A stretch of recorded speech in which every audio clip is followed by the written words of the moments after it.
just know the second that you close your eyes, I'm bringing you back to life.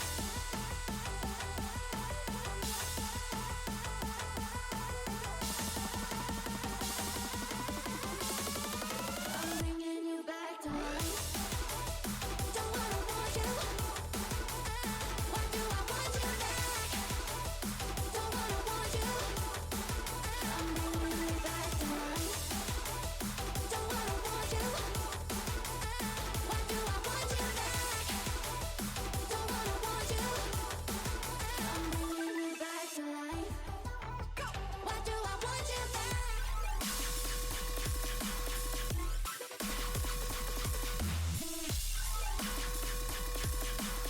Why do I want you back? Don't wanna want you. Why do I want you back? Don't wanna want you. I'm bringing you back to life.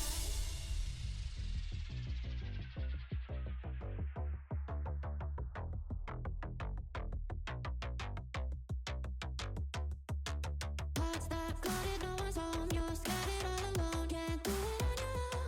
You're scared that all of your screams will fall silent, but just know the second that you close your eyes, don't wanna want you.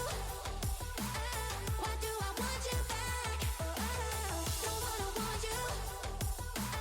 Why do I want you? I'm bringing you back to life. Don't wanna want you.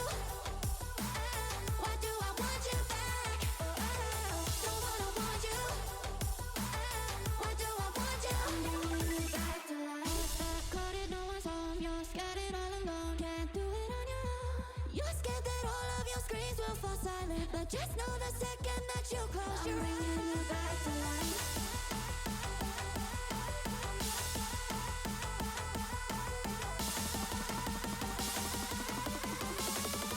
I'm bringing you back to life. Don't wanna want you. Why do I want you back? Don't wanna want you. I'm bringing you back to life. Don't wanna want you. Why do I want you back?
Maybe I ain't lost my way. Maybe you ain't gone too far. I had nothing left to say. We had left ourselves in the dark. So tell me this, if we left the pieces where they fell, will we have a lot to lose from lying to ourselves? All the times you said to me, the feeling that you felt, we lost it, we lost it. Can we get back the love we had? Get back the love we had. Or are we in love with what we lack? Get back, to get back.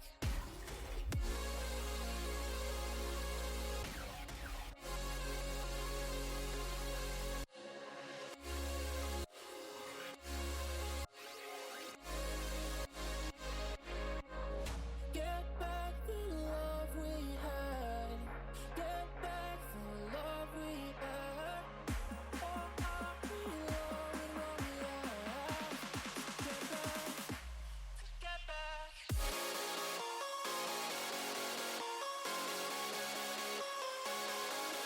Get back the love we had. Get back the love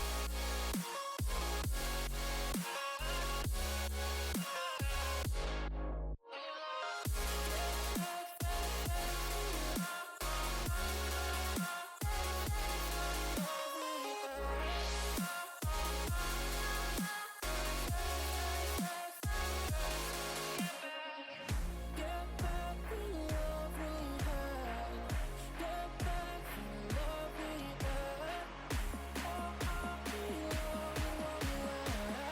lack? Get back, to get back.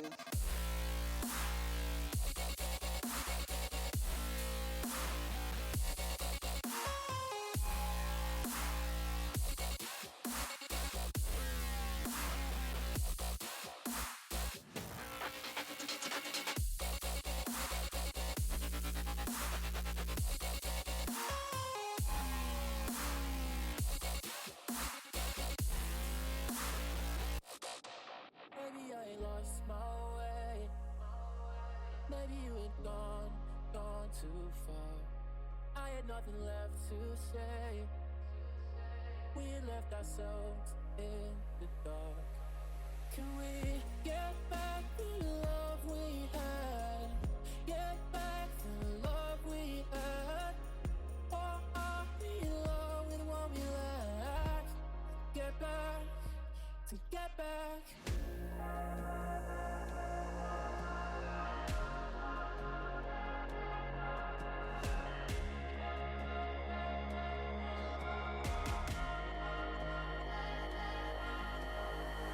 Get back the love we had.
that are better left unsaid. The walls are closing in around me,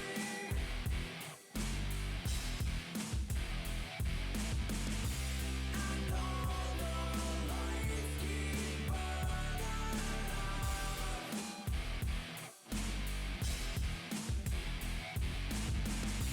Ring out the church bells where you found me,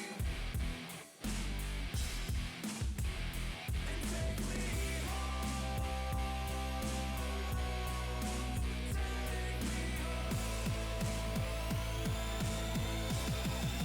take me home.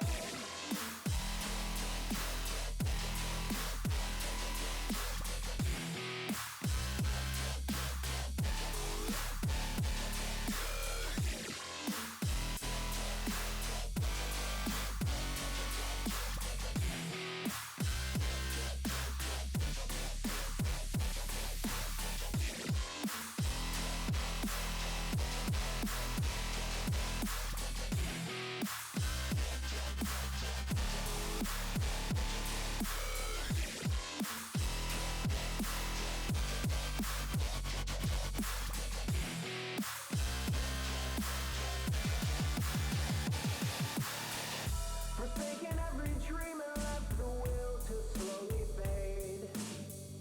A single flame that burns to black. And everything I knew I loved dissolves each passing day. Time that's never coming back. Scraping at the walls until my fingers start to bleed. Stain the whitewash crimson red. Mustering the will to scream, but I can't even see through all the shadows in my head. The walls are closing in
Blindsided, I trusted, fell for you. What a stupid thing to do. Blindsided, high hopes, but they fell away the moment you lied to me.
Blindsided, misguided, led astray, trusted too easy.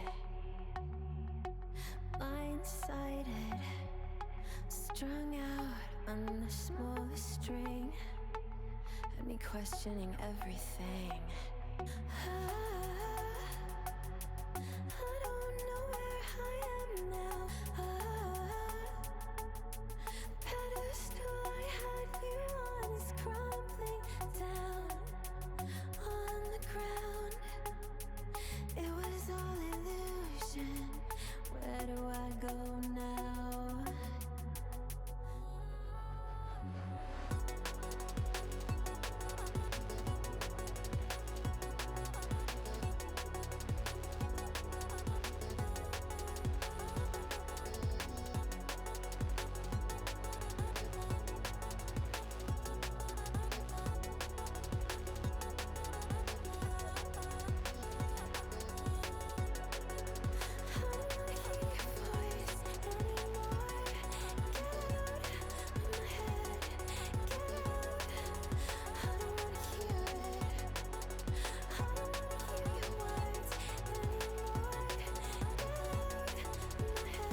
Don't wanna want you. Why do I want you back? Don't wanna want you. Why do I want you back? Don't wanna want you. Why do I want you back? Don't wanna want you. Why do I want you back? Hearts that coded, no one's home. You're scattered all alone. Can't do it on your own. You're scared that all of your screams will fall silent, but just know the second that you close your eyes, I'm bringing you back to life.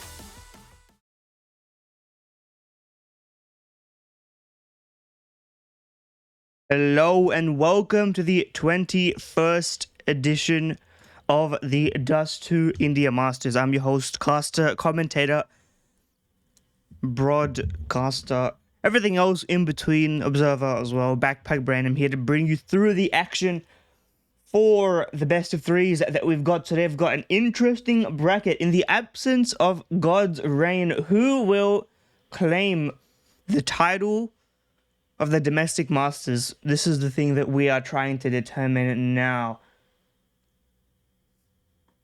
And our first matchup, Victorious SUMUS versus Starboys, is truly going to be a classic. I mean, both teams and members that we've sort of been expecting back and forth.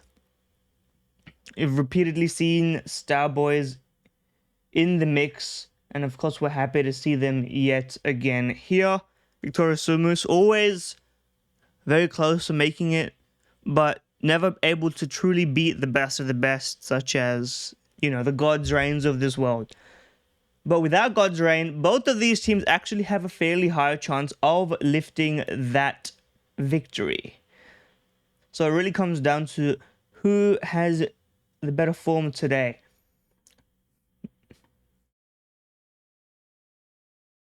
Now, there is a little bit of an update because Ember has joined Victorious SUMUS as their IGL.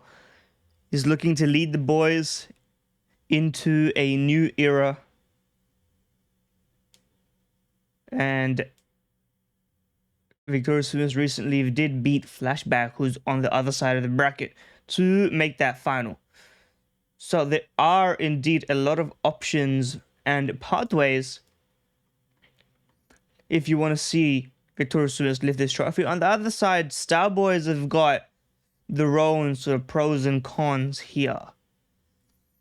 Starboys, of course, have played together for quite some time now. We've seen them at this event over previous iterations. We've seen them use substitute players, not just from Pakistan, but from other regions as well.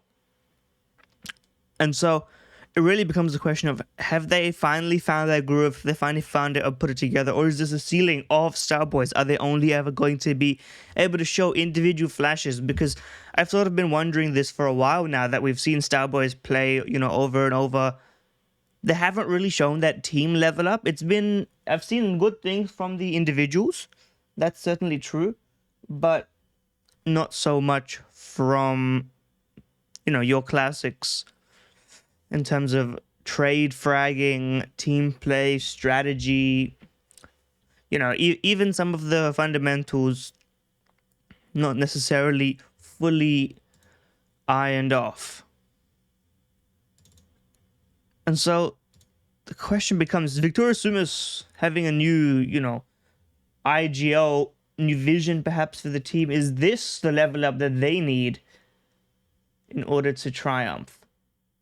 Now, this time around, it doesn't seem like there's going to be any, you know, surprise substitutions, although they do have substitutes listed across the board, of course, as every team does.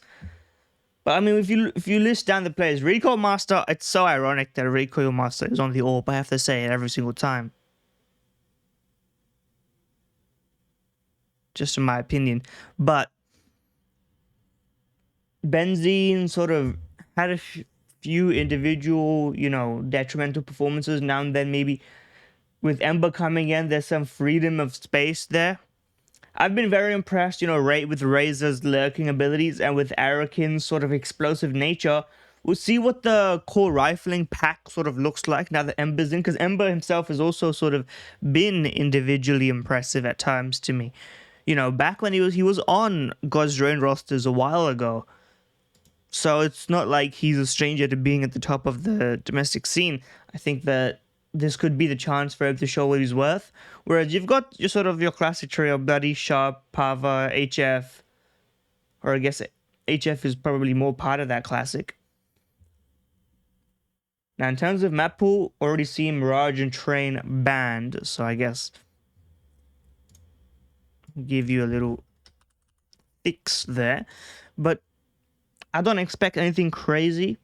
I think if you're going to get a pick from either side, we'll probably see an Anubis from the side of Starboys. They've played quite a few Anubis here and then. I think they've shown enough on it to make it their map pick. Whereas I honestly don't know necessarily what Victoria SUMUS could be picking. I think that you could probably get away with a Dust2 pick or an Inferno pick. Of course, Ancient is a very common map these days for everybody involved, so I wouldn't be surprised to see that as well. Now, while we're waiting, of course, we can talk about the other side of the bracket where we have Flshbck versus a new name, but perhaps not new players, perhaps players that we're all quite familiar with on the side of iKaRi. Brock from, I believe, ROG Academy, if I had to pull that one out of the recesses of my mind. Yes, ROG Academy, previously playing on Big W and LOT. So not an unfamiliar lineup. Flshbck Gaming is, of course, your general favorites. Now, Flshbck is listed. They've got Ember listed in the Asia TV lineup. I would be surprised if that was the case, considering we're probably going to be seeing Ember playing right here.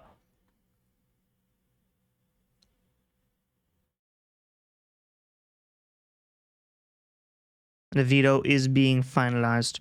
So, in terms of my predictions and expectations, I think Victoria SUMUS takes this one. I think Starboys is sort of capped out in terms of how far they can go. I've yet to see a level up from them. So I think Victoria SUMUS takes this semi-final. Of course, 2 semi-finals and then a grand final for that chunk of the change. And we're going to see a Victoria SUMUS Flshbck grand final, because as much as I like the plucky underdog story, I don't think that iKaRi have really got much to play for. You know, overwhelming favorites for sure. iKaRi sort of getting quite fortunate in the qualifying run, but it's a good chance to get experience, a good chance to get some, you know, reps in. And I think that they'll be very glad to have the opportunity at the very least. Not counting them out, of course, but you really have to wonder how good their chances are.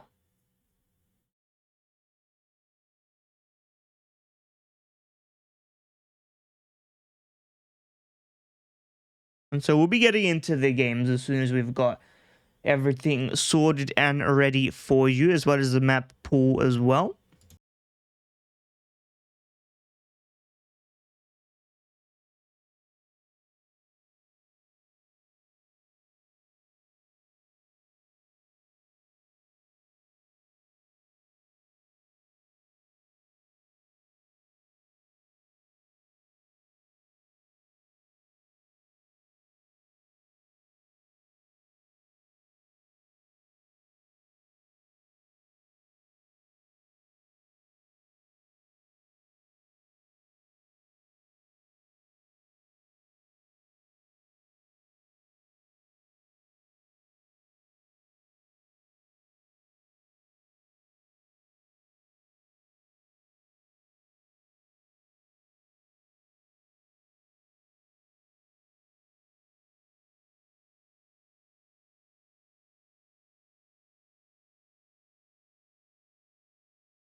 Now, I am happy to report that our first map will be Ancient. A cheeky little map on Ancient, so I think this will probably be a quick 2-0.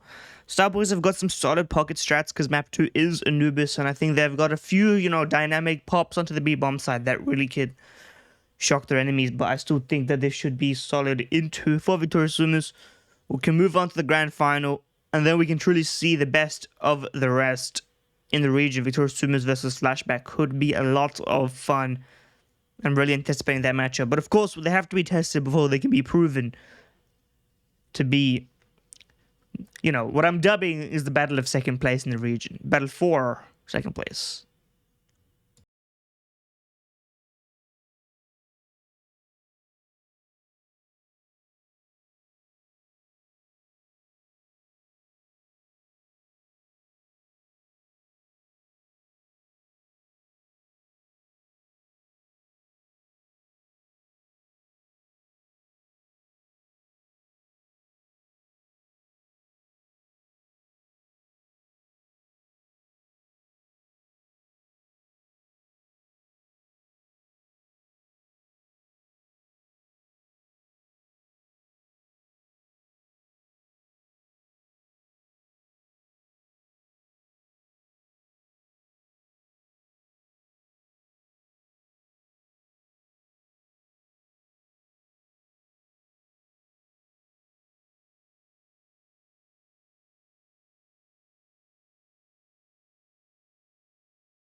There was some internet dropout issues, but Pistol Rock went Victorious SUMUS' way, and we're into the second round of our first semi-final. Victorious SUMUS' map pick of Ancient. And of course, this is just a quick little pistol round, so there shouldn't be too much going on here. Although, Scottfix trying to find a little bit of a creep through that top mid sort of smoke. And indeed, it does not pay out for him as he gets taken down. Already a presence, 3-core master, but that Max 10 trying to farm up that money for his AWP. Just jumping around. Maybe a bit lackadaisical about this. He should go down if the trade is present, but the Mac 10 is too strong for the unarmored plays of the CT side. So all that's left is HF with his Deke. Knows where he's going to get attacked from. Misses that first opportunity. Quick little ping check. We've got sort of average of 30s versus average of sort of 60s, 70s. So definitely ping in the favor of Victorious SUMUS.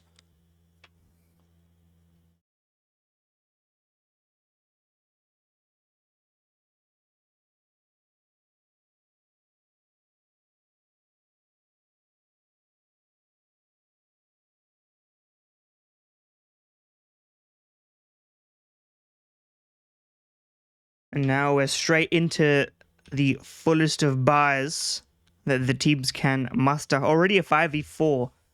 Zarakin drops in middle, but they've won the fight for mid despite losing the man and trying to push the issue with Benzine. Knife out through the smoke. I'm not sure what they expect to find it. HF is ready and I'm waiting for this. Gets the first frag. The trade is there. Razor does manage to get that one down. So 4v3 now in favor still of Starboys, but positioning makes things a little bit more tricky, and Bloody is looking to make things even trickier by potentially pushing through here. Flash in, looks away, doesn't retreat though, but he still has his teammate go down. That's the bomb, and Sharpshooter is trying to clear out mid. Gets a lot of information, allows this one to come through. Razor, oh, he's just so low. I don't think he has any chance in this one. What is going on? Surrounded by players, he should be dead to rights here. He still gets one. Oh my god, the ding on the last player is crazy. The fact that he was even allowed to get that close, considering how low he was from the beginning of that 1-on-2 engagement, is truly something to behold. But Starboys immediately fight back. Down a man. Quick. So Victorious SUMUS, maybe caught off guard by that mid presence. And like I said, the battle for mid is where this will most relevantly take place.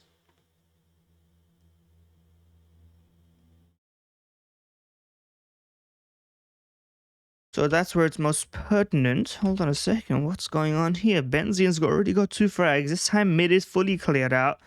Having to retreat. Angel's holding the smoke here. And so Benzine, if he's looking to frag even further, Angel's presence might have been noted, and indeed it was. Benzine walks through that on timing. Now it's a 2-on-5, which is not going to be pretty.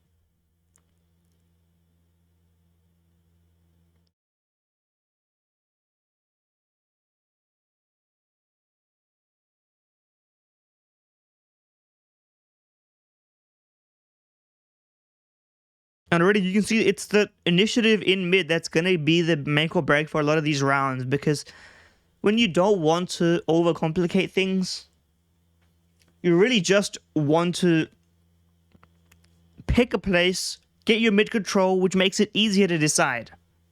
Because if you lose mid control and you want to go B, you're liable to get, fragged from jump up. You're liable to get pushed through Jaguar because you have CT synergy that can double peek you from the elevations. It's very difficult.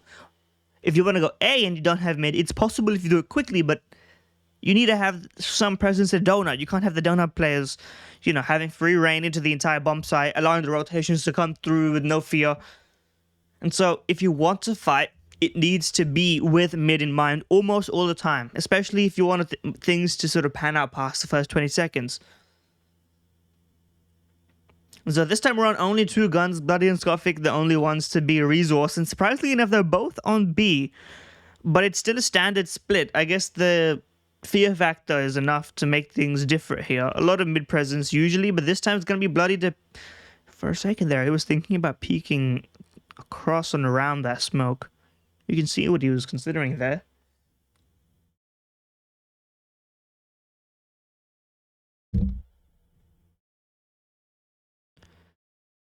And looks like a 1-2 punch is in the works. Molotov cancels that one out. Skofik commits to it, but the trade's good. Bloody reveals his position. There should be the second gun, but he gets the headshot. Ember cleans up the mid frag. But there should be a trade, and Bloody does well. 1 gun left, and he's doing all the work. 3 frags in the round so far. This is a winnable one. Now, he is 100% wrapped around by Razor, who's already snuck behind him, but the bomb is separated, and the bomb is the detriment of the round. Uriko Master goes down. They know roughly where Razor is. They don't have an exact idea, an exact science, but Razor knows he can deconstruct this, but he can't get the frag, and Bloody aces, puts the team on his back, and this is what I was talking about. Individual heroics. Starboys' best strengths so far have been Bloody in the clutch, have been Sharpshooter getting some incredible, headshot style. I wouldn't necessarily say it's been Angel on the AWP, but he's had his moments here and there. And so if they want to win this, it's going to have to be through rounds like that. Not losing the battle before it's even begun, but making it messy, making it brawly, and then coming out on top after the fact. Already you can see HF, he's got the right idea. He's playing 2 in the mid setup, backs to each other, covering each other. And through the smoke, Bloody finds yet another frag. This time, no mid control at all for the T's. Not even really any control towards B. You've got Razor sort of reluctant to even step past these doors. And that smoke's only gonna make that worse for him. Now the lurk. Ember is actually on the lurk this time. Interesting considering he's supposed to sort of be leading this team. Maybe a Blame F style.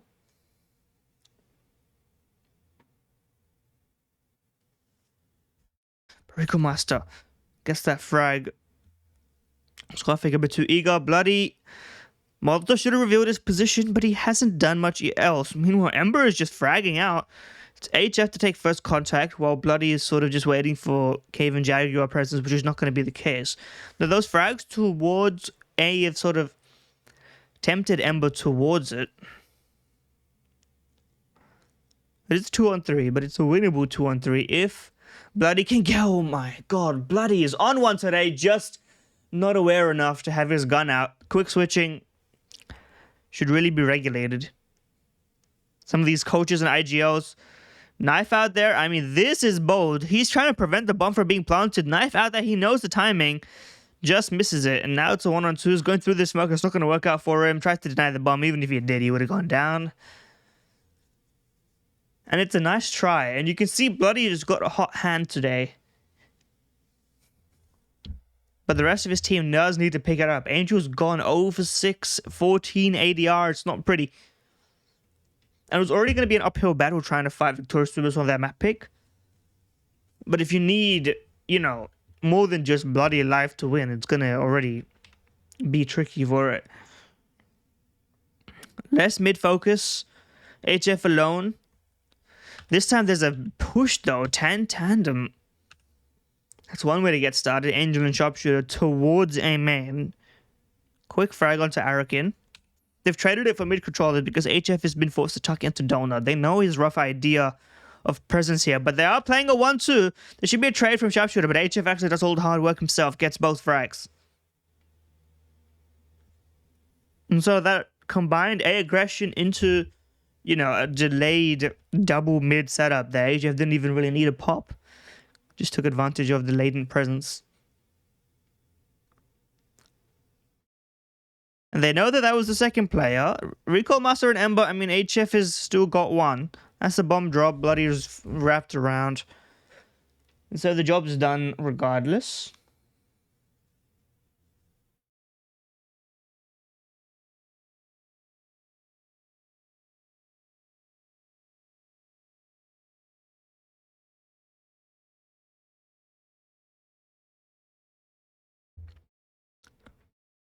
Still quite a close game. Maybe a bit closer than I expected. But then again, Bloody's sort of putting him on his back for a moment there. Very heavy mid presence. All sort of lurking behind here. Trying to pop through. Maybe a bit of a donut wrap. Sharpshooter's hearing all this. Smokes himself out. But they're going to come straight through it. He got that. Here we go. Hopefully this is a little bit more stable. Starboys, of course, picked that one up. Now we're in a 3-on-4. This time around, a lot more pressure on Angel, who's got that AWP on his shoulders. Alongside perhaps his entire team, but they don't have the presence otherwise. But HF manages to get that one down regardless.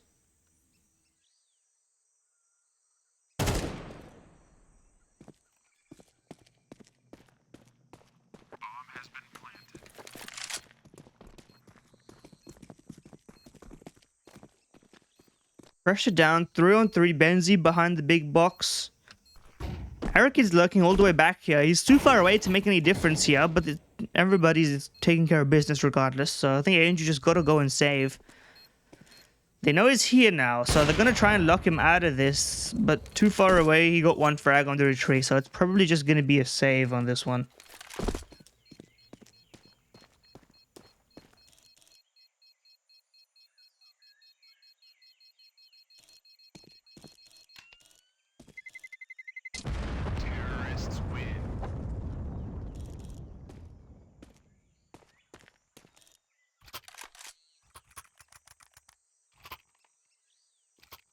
Ember's sort of silently been popping off as well. 13-5. Much more impressive than you might otherwise have thought.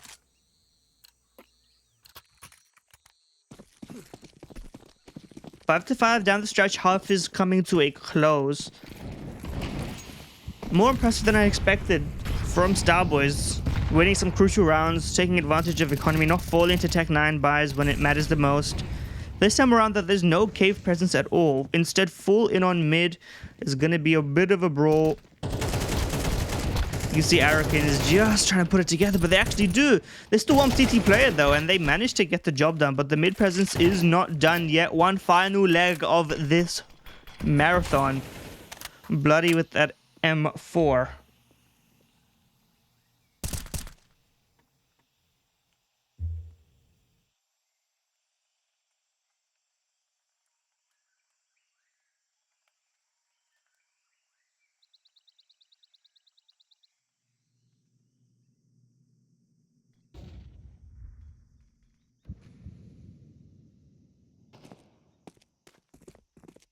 Benzene with that frag should have sealed it. It's only Bloody now. Given the money, probably just better to save this one. They know there's an AWP on the ground somewhere, so it's going to be a tricky matter. 4 bullets left. Should probably take this as an opportunity to tuck tail and run. But Bloody's more interested in fighting this to the bitter end, and he's going to live and die with that philosophy. So Victorious SUMUS take the lead and look pretty well poised to capitalize on it in this half. 7-5 looks very likely. Weaponry very limited.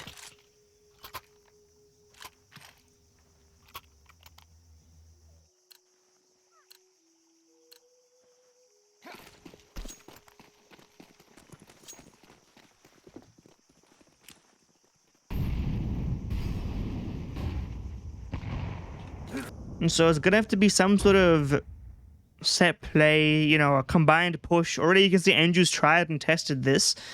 Across the map, both players trying to push the boundaries and the extremities, down ramp and through main, A and B. Both pushed through. And so a good general idea of where the play could be from the beginning. You know it's mid-centric, you know it's probably just going to be a classic wrap through. And so you're really mostly worried about Donut and Jaguar. And Cave.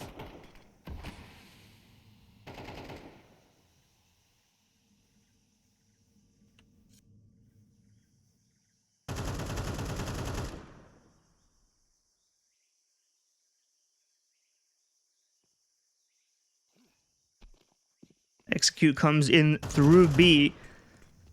Rotate is already coming through on the other side as well. We got Flshbck playing sort of off angle behind default. Should get caught off guard to guess the first headshot. Getting a little bit chaotic here. There's another CT player. Everybody's pushing through. It's a 2-on-2. AJ has got the gun in his hands, but he's run out of ammo. Picks up a gun that didn't have enough bullets to finish the frag that he needed. But Angel actually's got a fair chance in this. He's got utility. He's got a Molotov. MP9 is going to be rough. But it's his best chance. That is very unfortunate, knowing that that was a low player as well. But 7-5, Victorious SUMUS promise a more dominant half than this, but they managed to get it done nevertheless.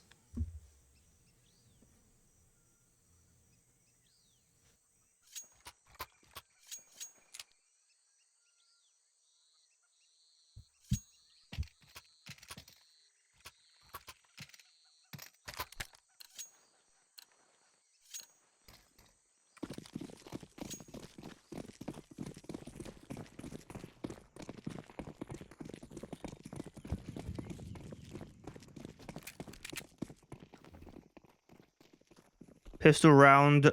This time I get to say what I don't say most often. Pistol round doesn't decide everything for these teams. It's been a close game so far. I'm sure they can both bring it back. But it's already looking quite good for Starboys, and they've managed to absolutely deconstruct this B-bomb site step by step. Constant peppering of the Glocks, just even if it was a lean, even if everybody was prepared for that hit, it didn't matter. Bomb went down. Americans already put out. Long range spam with the Julie is not to be fruitful.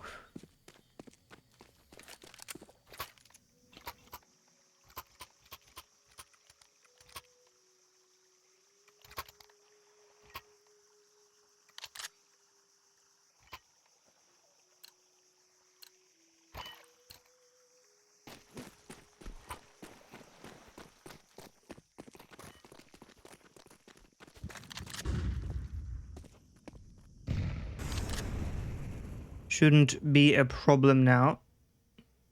Same as before, you can just do a bit of a cleanup with those Mac 10s. Last time it was Recall Master, now we've got Flshbck on it, as well as Bloody and HF, of course. But they've already made it onto the A-bomb site, get that bomb down. It's a simple job.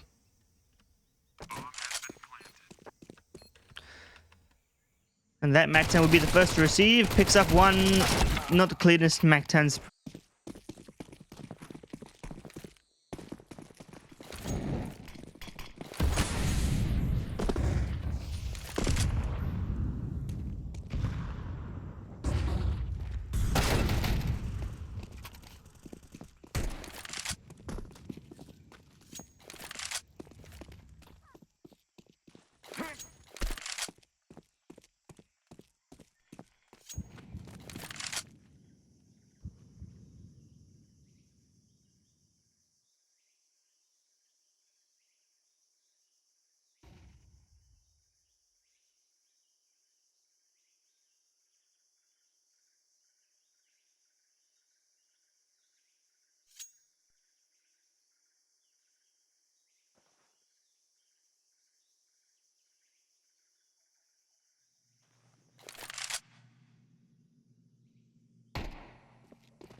What a round. What a clutch as well. Solid retake. Victorious Summers picked this one up. Sorry for some technical issues as well, but we're just working to resolve those. Should hopefully be sorted as well in time for next map.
Let's see if this is more resilient and ready to go. 10-7 now. Let's get back into the game.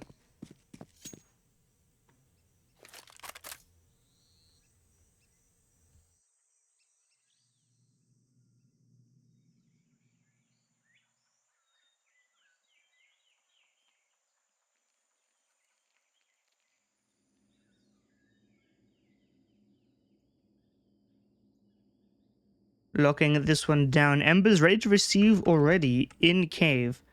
There's a double stack setup. He's got Benzene above him. And this is the right place for the both to be. Looks like a solid setup. Will it stand the duel? Looks like it does. Both players. 3 tries, 3 swings, 3 misses. As Ember and Benzene combine. Get that hold solid. HF decides, you know what? I haven't had enough. I'm going to go in as well.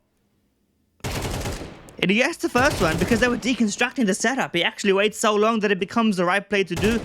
It's not impossible for this to work out now. Bombs encroaching into that position, but Sharp really needed that frag.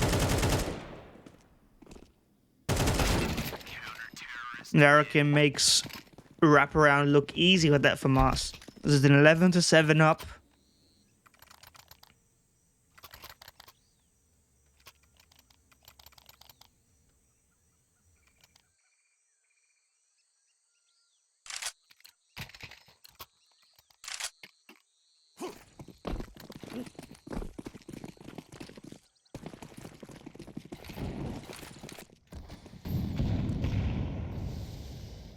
Deagles and pistols still has to be an aggressive play. Wrap into B looking likely. Ember's pushing down. It may be a great timing for this. He gets one. He holds the spread the second.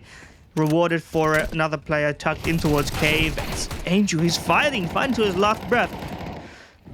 Tech9 does well for it. Recall Master didn't realize he had left the building.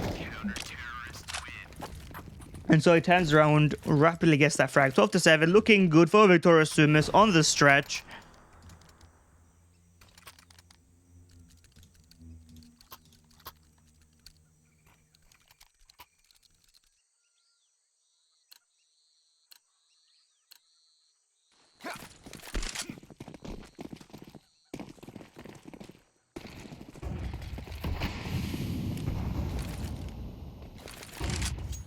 This would be it. Quick execute into the B bomb site, or the A bomb site rather. Spam through the smoke. Recall Master sees nothing, but that's because they've already crossed. Get that molly down, deny even more presses, but the bomb's not going down there, of course, and Skophic solid frag through the smoke to get this one stepping into a 12-8 potentially, but the frag is still coming through. It's not over just yet.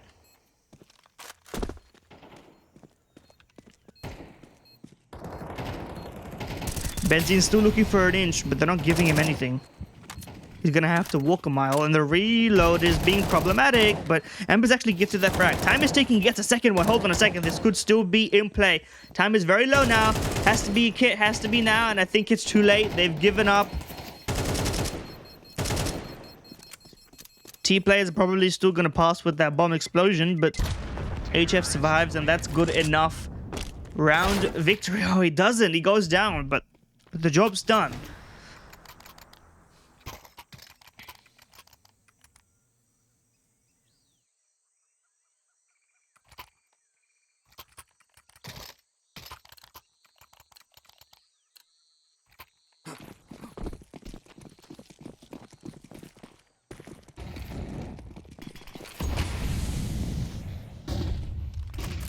Quick little boost, pushing towards mid, getting that mid presence out early, but SUMUS, oh, the ult miss is going to be huge. That's a lot of info, but SUMUS, if he manages to hold this down, he'll be an incredible asset to the team. He gets one, goes down. That should be enough for the Mac 10, and Bloody, yet again, has to put this team on his back, opens up that A-bomb site, but he's alone here, and his teammates are on the B-bomb site. How's he going to make this one work?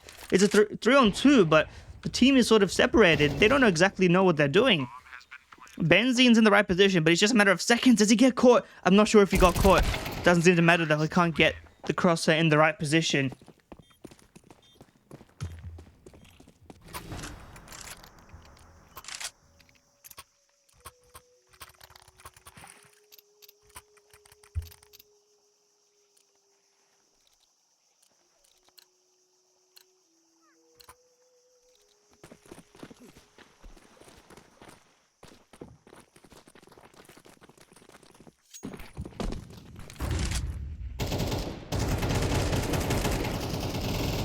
Deciding to take a lower buy in favor of closing the channel. Hopefully this time everything works smoothly.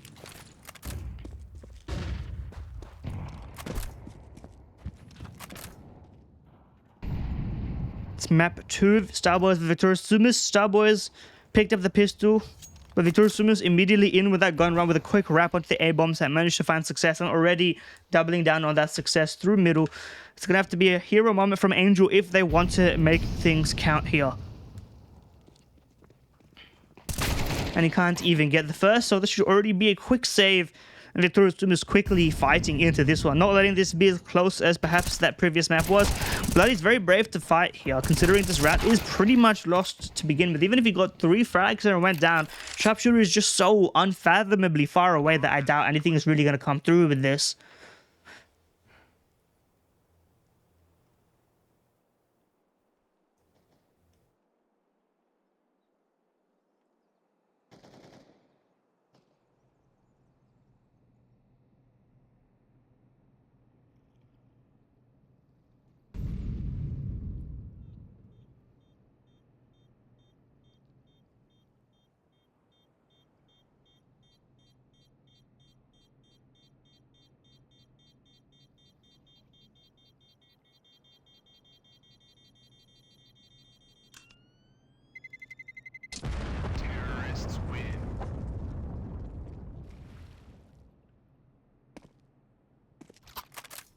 So 2-2.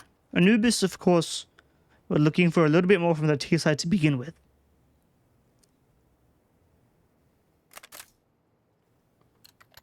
So how good is Victorious SUMUS T side on a map they don't traditionally play all that much?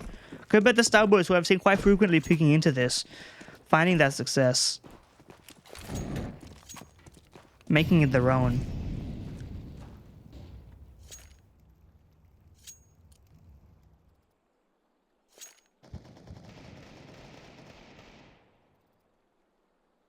HF already finding a frag.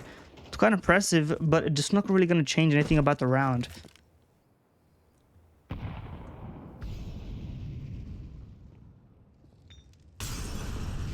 As Victorious SUMUS just consolidate map control all around the area.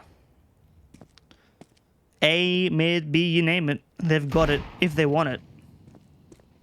Sharpshooter, I'm surprised he's even going this far. Considering the economy, considering the status of everything, maybe just looking for damage for confidence, but can't even get that. Dink and nothing as Victorious SUMUS go 3-2 up.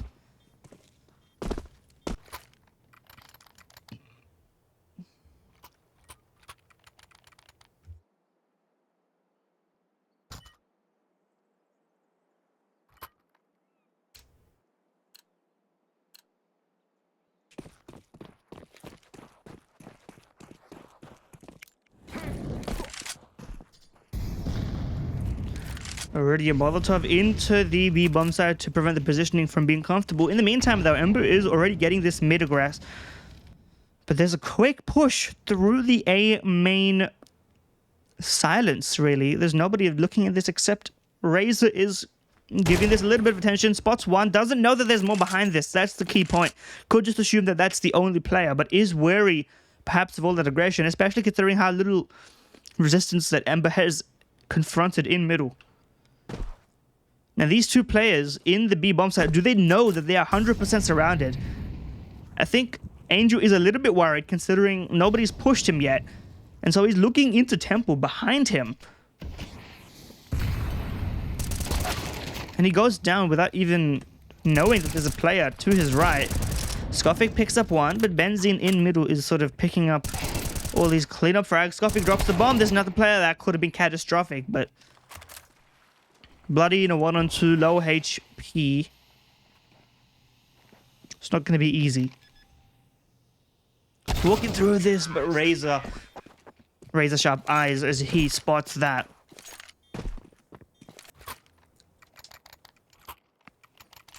And you can see the game plan for Victorious Swimmers. You can see how they've actually constructed pretty well thought out ideas. But also Starboys maybe not lacking the game plan, but lacking the confidence because they had that three-man push towards A. They didn't capitalize on that. They didn't follow through. Instead, Victorious Swimmers took advantage of it to wrap completely around through mid into B, into Temple and Spawn with that Mac 10. Razor was just, you know, or Ember rather, running rings around him. And as he's gone down here, Recall Master should just be mopping these up. Should be nothing to write home about in this round. 5-2 looking inevitable. I mean, Bloody is still delivering early in the beginning stages of this map.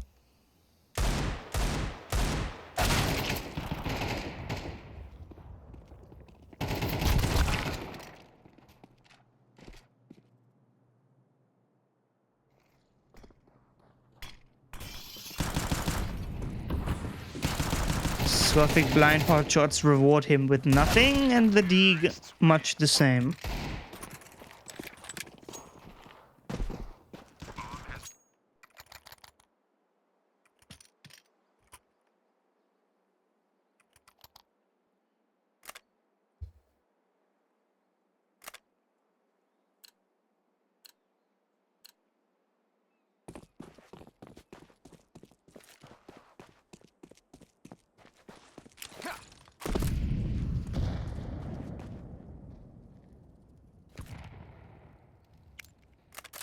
We'll see what the shake-up is, because Starboys need to get something rolling right now. It's been a little while since they tasted success. It was just a pistol and the follow-through. Since then, it's been nothing but Victorious Swimmers running laps around them, no matter where they went. And this time, not even any mid-presence, just utility to scare them off, while the entire push is coming through towards A. Good Molotov, but it might be too little too late. HF is going through this. He spots way too much. How did he even get one there? Don't know what's going on. Bloody, he's got a lot on his plate. Molotov is not going to do enough to stop the flow of T's. Gets the first one, drops the bomb, but his teammate goes down behind him. He's going to need to stand strong. Gets another crosshair position, but Recall Master even better. Now it's a 2-on-2. AWP versus AWP, rifle versus rifle. In fact, M4 versus M4. As that scavenged weaponry is what they've got to fight with. It's not a great smoke, but the great smoke doesn't need to be so great. It just needs to provide you an angle.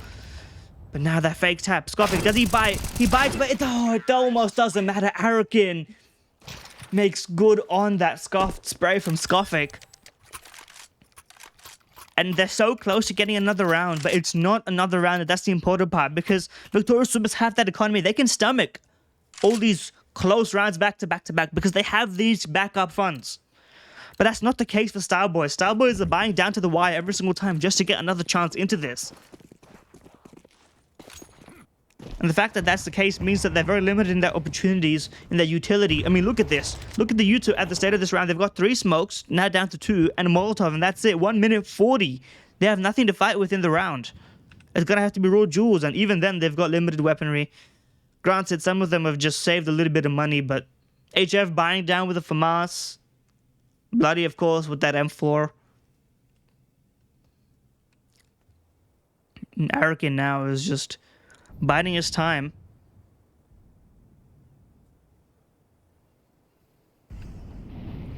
T's not committed anyway yet. Maybe just waiting for Arakin to find some contact because it's a matter of time. Angel is also looking to give him something, but nobody's biting on any of it. And there's the last bit of utility gone. For the CTs at least. The T's have got plenty for a site execute, but still not committed. They're waiting on a lot of lurks. You got Benzene through mid. You got Arakin tucked up on this elevation in B main. Throwing the util out. Benzene gets one as he has made his way through into A, and that should be the end of the conversation. But the fact that this is a weapon that's actually fighting him here, HF could have pushed the issue if he had made the right call in the timing. But it doesn't appear to be the case. And now it's a bit too little too late, even if Scoffer gets that 1-for-1. And that peek in is just a little bit too enthusiastic. Because at this point, you're really looking to save what you've got. Because you've got players who really can't afford even that for miles. Without concessions on utility and everything else, you would have been better off saving it. But I may need to be quiet because this retake is looking more and more possible. There's no kit. You're going to need to get on it now. And the round is over. Oh, no kit. They don't have it. They had the right idea. It's just like 1/2 stack of acceleration is the difference between losing that round in a heartbreaking fashion and winning it in an unbelievable tight squeeze.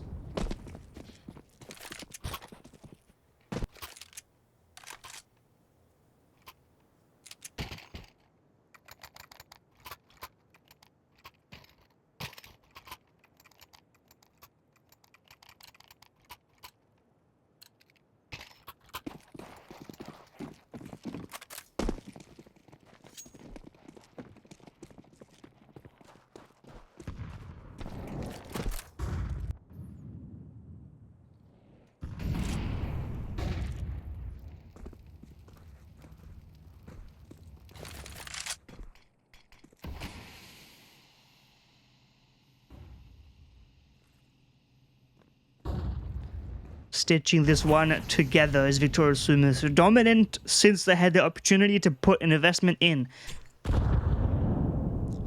An HF on the AWP here. It's unusual, but I guess you're stuck here now, holding this angle, waiting for a peak that's not going to come. Because Benzie is just looking to get out of here. Unless they give him what he's looking for. It's a peek in, but he's not ready for it. It was just in between minds about it. And that trade through Ember. There's a bit too much going on here. He can't figure out where he's supposed to aim. And this could be what finally gets the Starboys over the line. 3-on-5. Mid control in their favor, but they've actually abandoned it because they know no more T's around. But Arakin clears out one, doesn't clear out the second. Good information though, and that should accelerate the play. Recall Masters are wary of that mid peak, but it's not the mid peak they need to be worried about. And Razor finally clears that one out, but they've taken so long with this that they've actually allowed the rotate into B, and this time it's a bit too late. They need to get these frags, and I doubt they're ready for the player behind the pillar. It's going to be a peek around. Bloody just going to get some free kills. 3, 2, 1. And there you have it. It's always satisfying when you get that countdown perfect. Exactly in line with what you expect.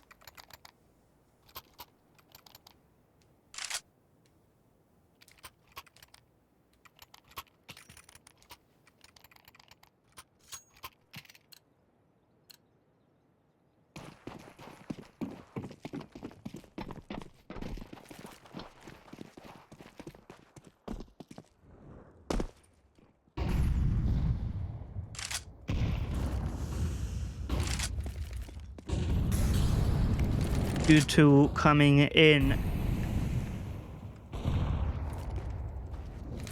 What the hell happened there? We missed an incredible collateral, but it's a 1-for-1 onto A-bomb site. In fact, that's going to be the one that seals the round potentially. If they accelerated, they could have done something, but the bomb's all the way in no man's land. They've got nowhere to go.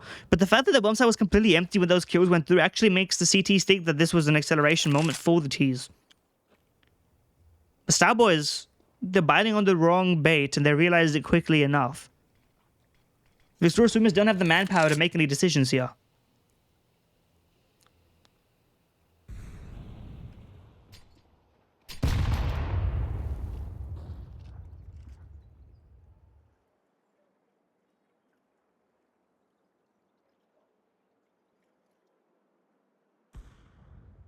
HF picks up another one, and Razor's the only one left with the bomb. Gets peeked. Bloody's just so good on these timings.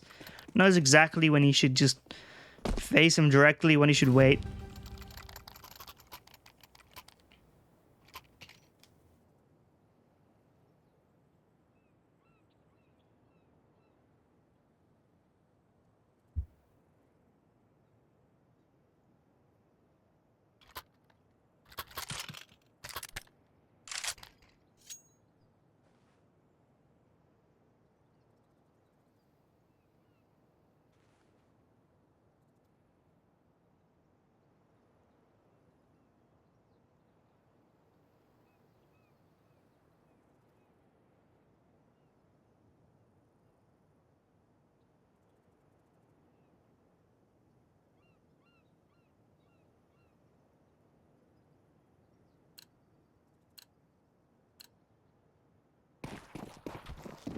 Final round of the half. Starboys have put together just enough to make it competitive, especially considering it's Anubis, and that T-side is what they're most known for. One more round would really seal the deal here. 5-7 would be quite impressive. Is HF just opening now?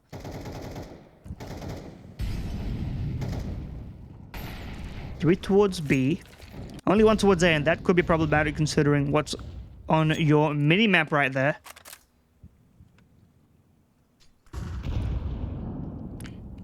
He's calling the steps, he's calling the utility. He's playing it passive, not letting anybody get through here. And HF doesn't walk through the smoke.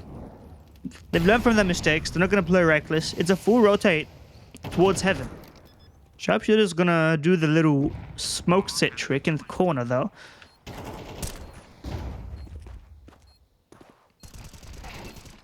Sharp gets that kill onto Angel, spots another one. Just terrible angle for Benzine. You never want to be there, especially in a 5EX retake. And Ember, that's just too much work to be done. So 5-7. Secured as Victorious SUMUS. Don't overrun Starboys. Starboys actually make a great comeback, bookending the rounds. But if you want to have 5 rounds, this is probably one of the better ways to do it because you have that momentum going into the next half.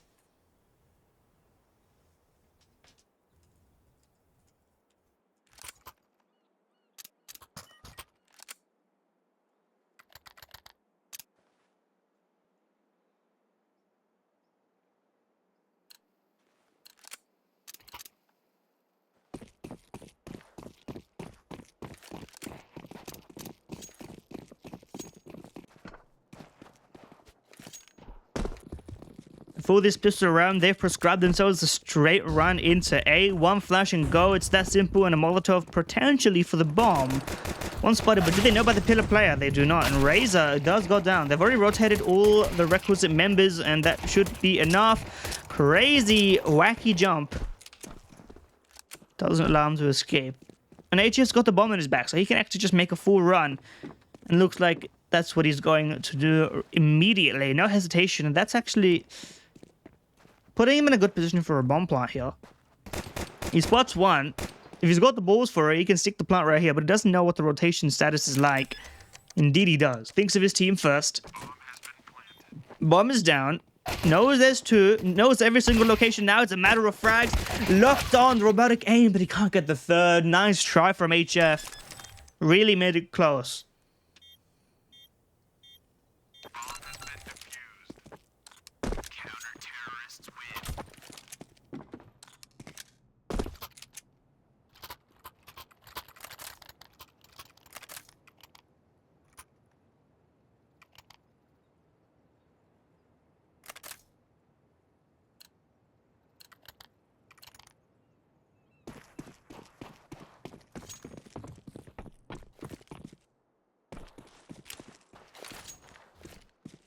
This should allow Victorious SUMUS to put together a pretty good fight. But the problem when you get that bomb down and you get all those frags is, look at the buy. You wouldn't be able to know who won, who lost.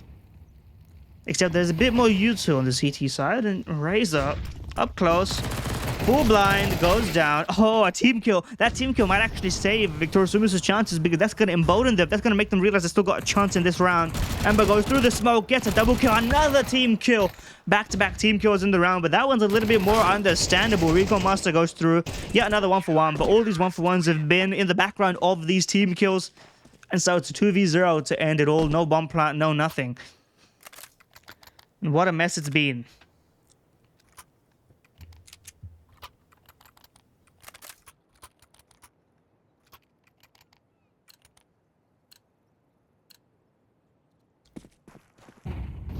This time, for sure, no issues.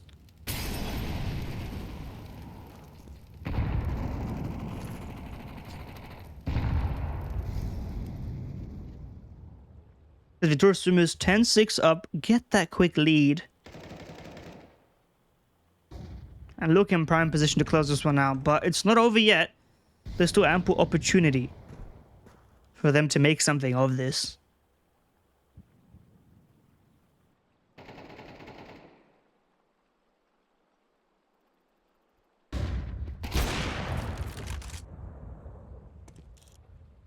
Recall Master not giving them any quarter. Now they do have mid, but they don't have anywhere to go necessarily because they haven't been pressuring anywhere else. Benzine's confirming that B main is clear, and if the bomb walks this way, you know, haphazardly, they've got a problem. They've got Benzine in the corner, looking menacing chemically. And that Carbon's looking strong as he gets a double, drops the bomb. Even more information. Would have finished that one if he had even more ammo, but he runs out of it, and that's the saving grace. But the double peek in is good enough. Not ready for the second player. And Arakin clears that one out.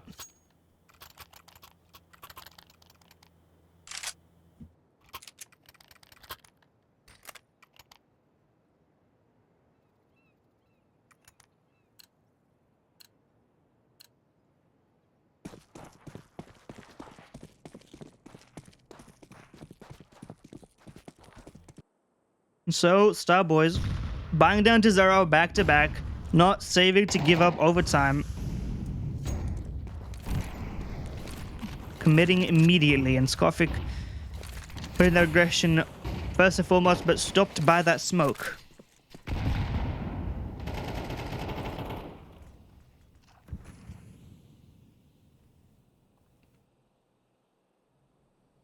And clearing through Razor. What is going on? Why is he looking away? Skofik was maybe expecting a flash push, but that is something completely unexpected from him. Just looks away as he gives away that frag. And this tag team push, Bloody only gets one. They've got a long-range duel that Attack 9 is simply not equipped to handle, but the Deagle maybe. Sharpshooter gets one, pushes through.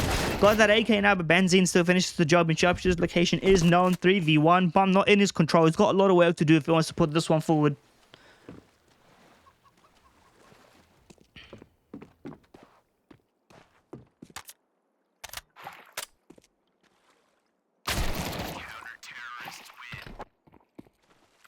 Nemba finishes that one off.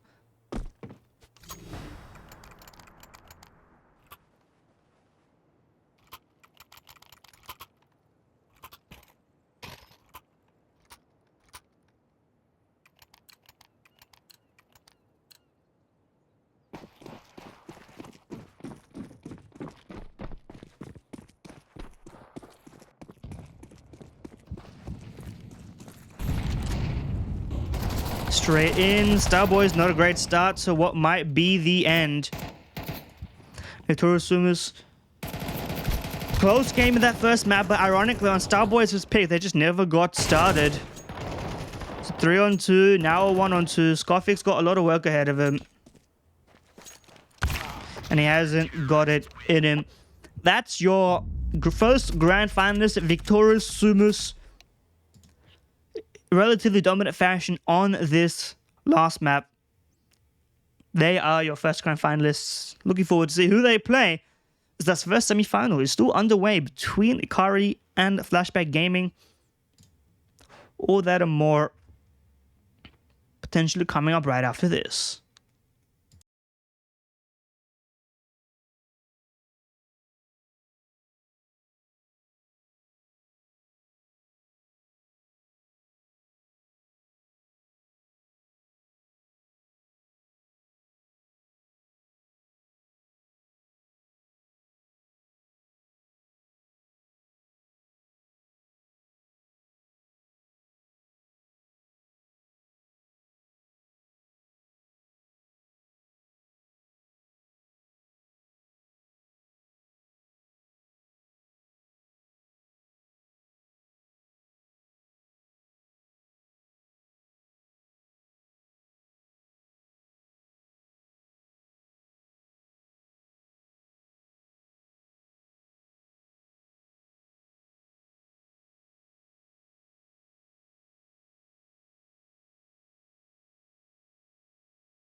Whoa, whoa, whoa. Look at where we find ourselves on map 3 of iKaRi versus Flshbck Gaming. Something you never thought you'd see.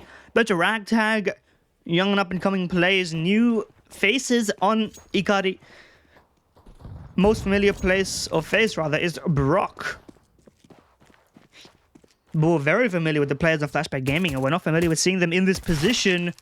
This is, of course, the other semi-final. We're looking to see who meets Victorious SUMUS in that grand final. And Crazy Gamer taps us off on Dust2, the decider. It was a trading of breaking maps. Both teams winning each other's map picks. And the pistol's looking pretty good for Flshbck Gaming, as they really should be putting this thing together. Iron can't really do the same. So a pistol round does go to Flshbck.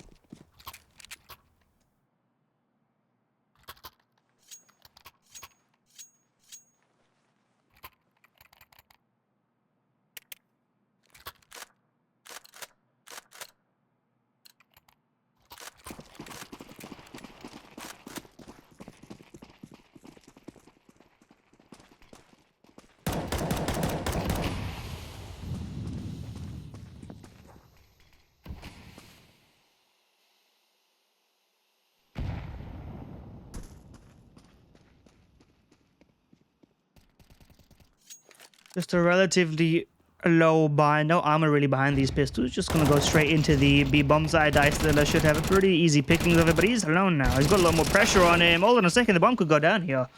Smoke is still up. It's planted safe, but he fakes it. Why does he fake it? Granted, he probably wouldn't have had a chance, but the fact that he faces really just gives up the ghost on that one. Bomb plant's way more important than trying to bait out frags in that situation, but he opts for the fake, and it's a commendable option.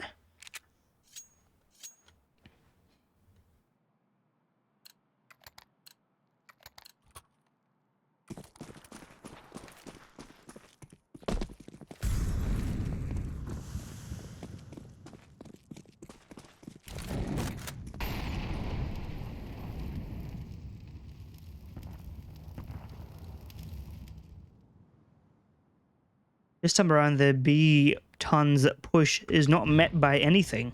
Nobody's home, except there will be a little bit of a cursory check. Madam's going to spot a little bit more than he bargained for. Commits to the frag, and that's going to be his downfall. A little bit too eager. You know, you've been gifted that information for free, and instead of doing something with that knowledge, you opt to fight. And Crazy Gamer is taking advantage of this. Walks straight through and just hold the utility waiting. Not ready for that. Thought that he was completely safe. Could not be more wrong. And Dust2IN just spotting in short. Playing measured, playing careful. But Cloud is pushed all the way through long. Gets killed. So it's still possible. They've got a free ride into B now. Cyclone's the only one holding the bomb side. But will they expect the second player through that smoke? It's a 2-on-3. He can't even get the timing, which is an even stranger problem. It's a 2-on-2.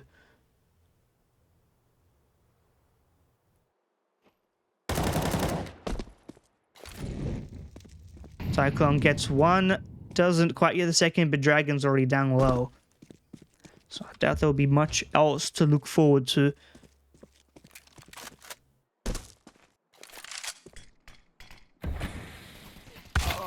And down he goes. 3-0 start. Sort of what you expect from Flshbck Gaming, all things considered. But iKaRi, they've done well to get this far. It's a matter of showing what little they have left.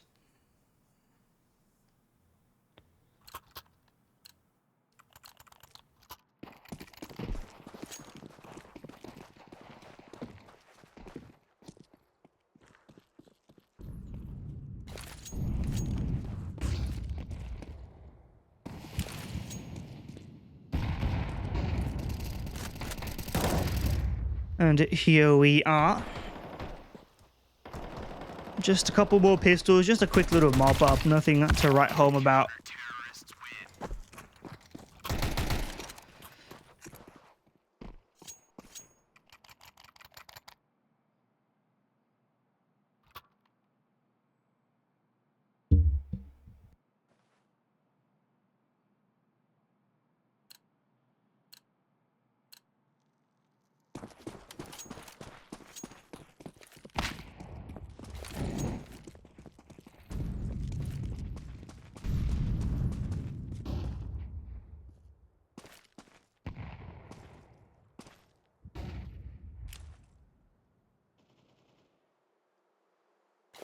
Razor Game already tagged down early, but Madam's going to be the first to open onto Clouder. Revan, a name that we don't hear as much as we used to because he's separated with the best team of India.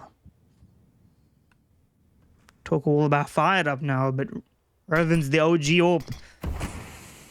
And he still got it when it counts, but flashed off the angle is forced to drop down. And Cyclone gets killed in middle. And so this one's probably just going to be safe 5-on-3. I don't see how Flshbck could really get back into this. And iKaRi are actually putting together cohesive rounds here. Now, granted, there are some lapses in judgment. There are some, uncomfortable moments for sure. But all in all, I think it's pretty well put together for their first. Now, perhaps you'd smoke that if you had the option, and they do have the option, and they didn't choose to. But that's because they didn't want to delay it too long, because the smoke was on Madam, and Madam's all the way out here.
And we're off to the races once again. Revan on that AWP. Heavy long presence, but nobody's out on long.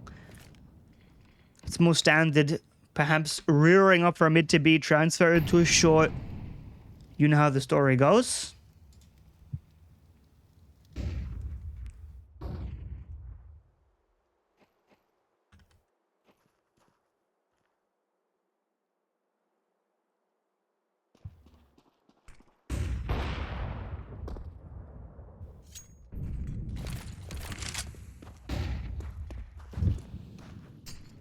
As you can see, they have at least gotten a player tucked over. With that smoke, they should know. Flshbck was trying to isolate that jewel without giving away too much. He knows it's a player tucked in the corner here. So how does he choose to play it? He waits, and he should have the advantage because there's no way that Crazy Gamer's position is predicted here. Madam should just go down. And that is indeed the case, but the bomb is still looking for greener pastures. The greenest pasture of all is going to be B because it's Clouder alone and all the CTs are sort of isolated and around the map dancing. The Clouder just puts together this easiest side hold of their life. Lack of util, time pressure, all these things put together. Nobody checks behind the car. Taylor's oldest time, Dust2 has been around for over 2 decades and people still don't check behind the car. But sometimes you can't help them. It is what it is.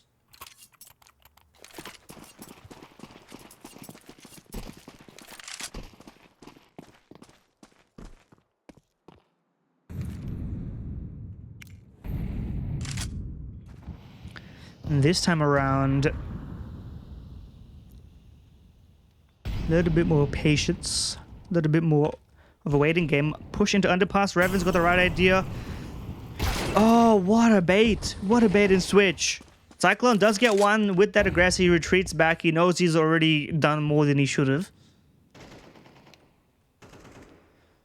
But now, I mean, down to Clouder to take care of mid. They've actually abandoned B completely in favor of mid, hoping that that smoke over towards Tons has done enough. And it may have done so for the time being. Cyclone's just sort of playing very far back, expecting more mid presence. A lot of chatter going on. Who knows what they're saying. Clouder tucked behind the doors. Common spam spot, common molly spot, but he got away with one last round. There's no telling what he won't get away with this round.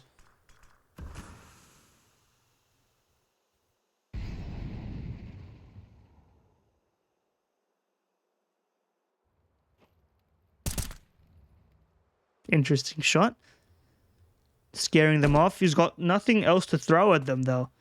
So it's going to have to be fight or flight. And he's running away, not ready about the initial peak that's about to come his way. He spots it down, but the fact that he's so delayed actually lets Iron sort of wonder where he could be.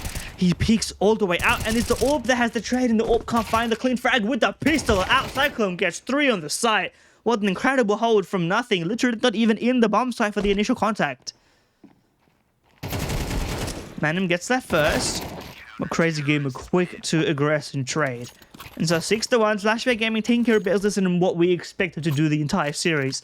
The fact that it's been this close is a really testament to iKaRi's strength. Their individual sort of prowess.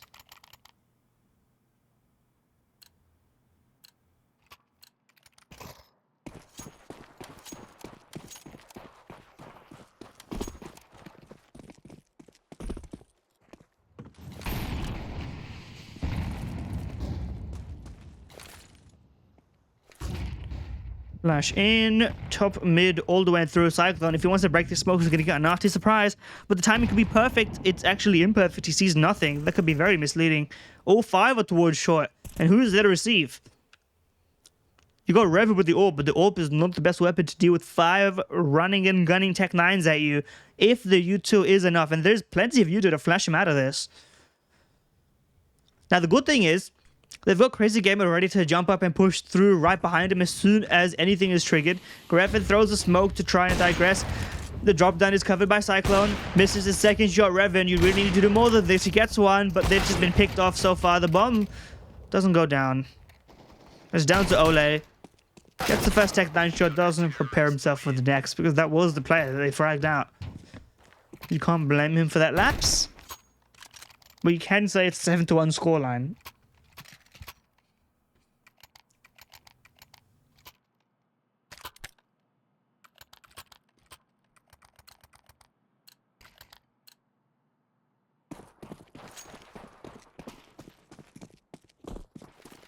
No Orb all the way down the stretch, but there is one now.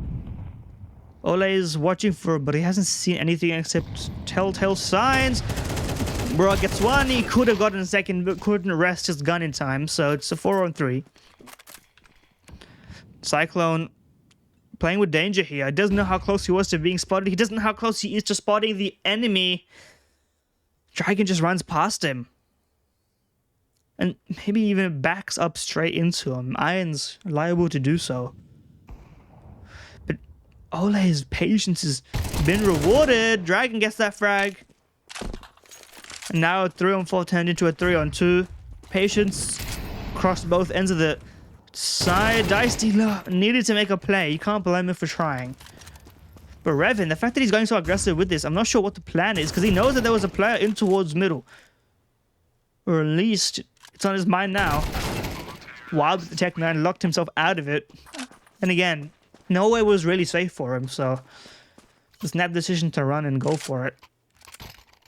It's understandable if a little bold.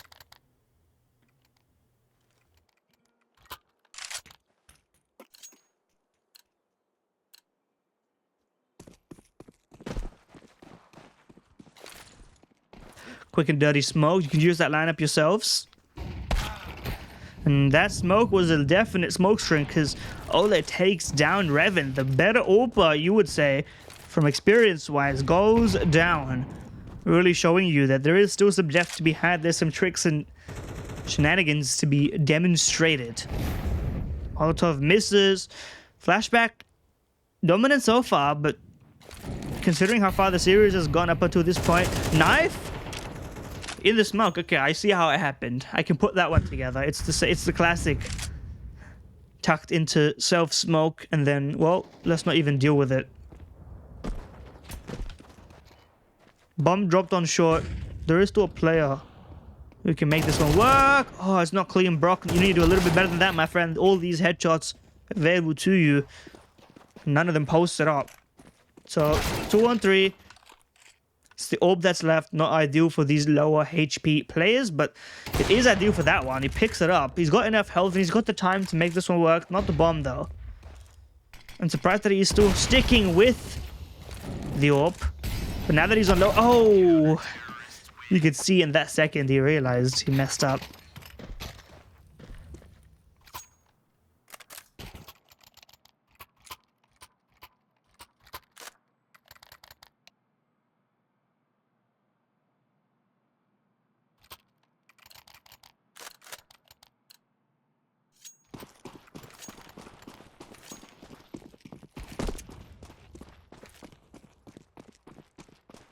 Eight to 2. Putting it together, looking solid. iKaRi have just shown flashes of brilliant and good opportunities, but nothing more. And Crazy Gamer this time around gets the better of Iron pretty quickly in that Tun's aggression, which he's been very liable to do. He's kind of stuck now. Cyclone is taken out immediately, but the bomb is lost. So I don't know what their plan is, because Crazy Gamer is in their spawn. They're gonna have to wrap the wrap. It's like a double fried potato.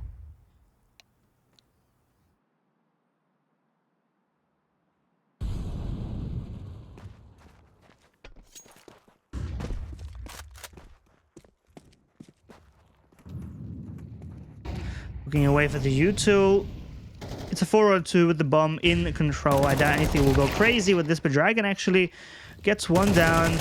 Danger to get a second. Hold on a second. They're going to be very diligent about this. This is possible. Oh, but they ran out of ammo.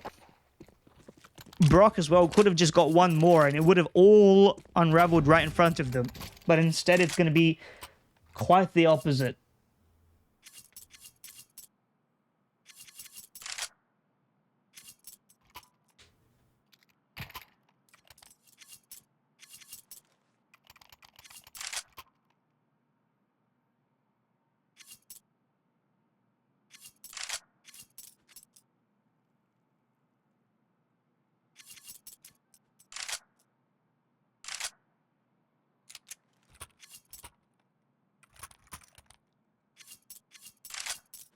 Quick little tactical timeout in the last round of the half.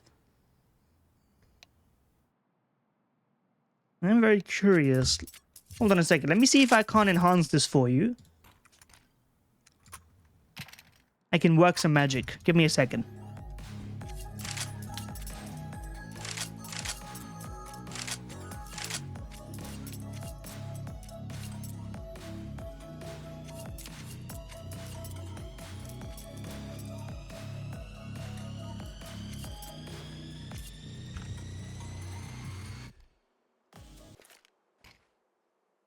I can confirm they're trolling Revan. There you go. There's that insider intel right there. Revan 3 and 8, you can understand a little bit of banter.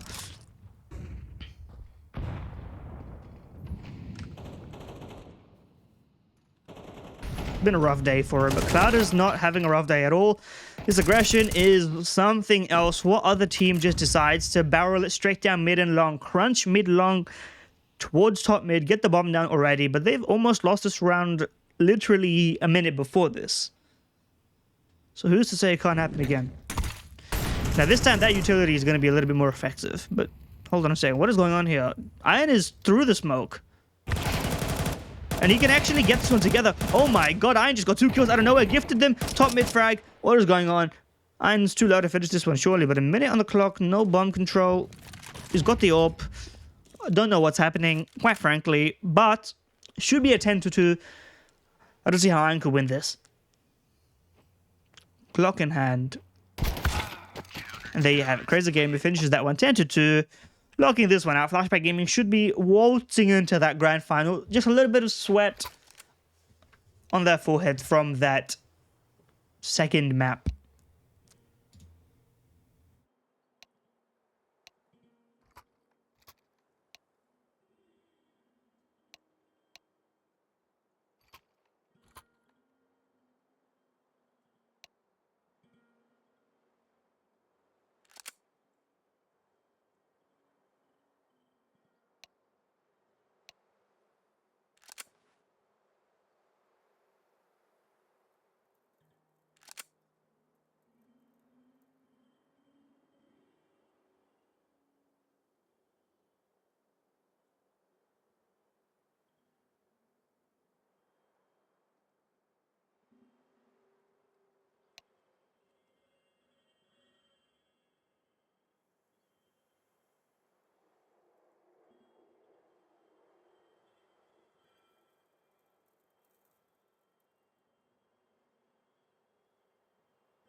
And we're back into it all.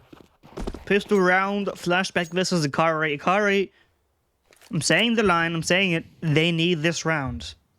They stand no chance without this round. And their winningest plan is a bit of short aggression. Peeking into unders, pistol taps, doesn't seem too fruitful. Nobody's died yet though.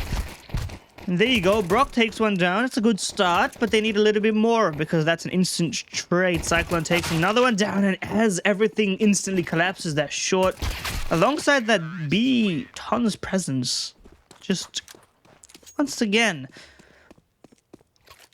complete control of the B tons no matter which side of the map they're on. Which side of the, you know, CTT. It doesn't seem to matter to them. They can just always get into B. They know the angles. Lock it down every single time.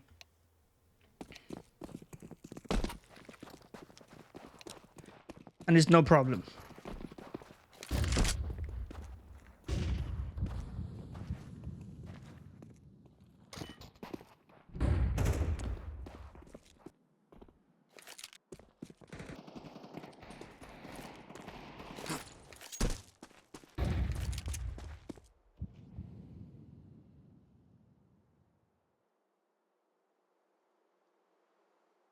So here we go. The pistols are in. Gets one. The bomb is down. So I don't really think there's much else to play for here.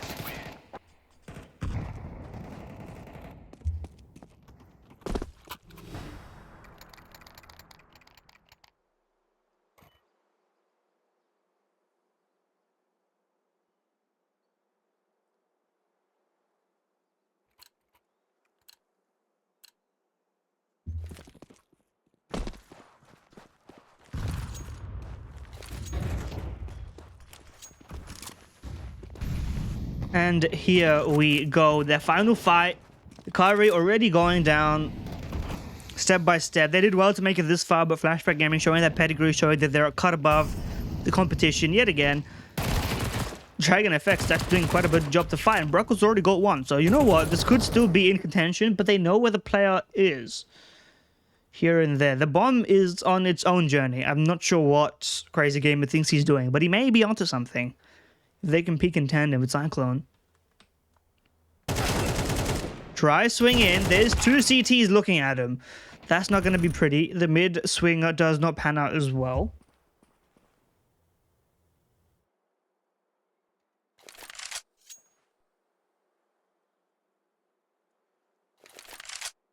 And so it's Cyclone in a 1-on-3. He can pick up the bomb. Reveals his position. Oh my god, the instant tap, no health lost. This is as winnable as it gets now. Molly in, bomb plant on, safe behind the box. What do you call? It's been a long time. Obviously, you've got the default plant. Single and double? I've never heard that before, and I've played a lot of Dust too. Safe is probably what you'd call it. Safe plant. He swings, he's bold with it. He planted it to force himself into those jewels, and it doesn't pan out for him. So, one last round left in them. iKaRi 12-3 down. Have to do the impossible. I'm not even sure if it's ever been done. Although we have seen some incredible leads, 11-1, of course. Classic phase liquid sort of situation. But I don't think this is one of those situations. I think Flshbck have just got this in the bag.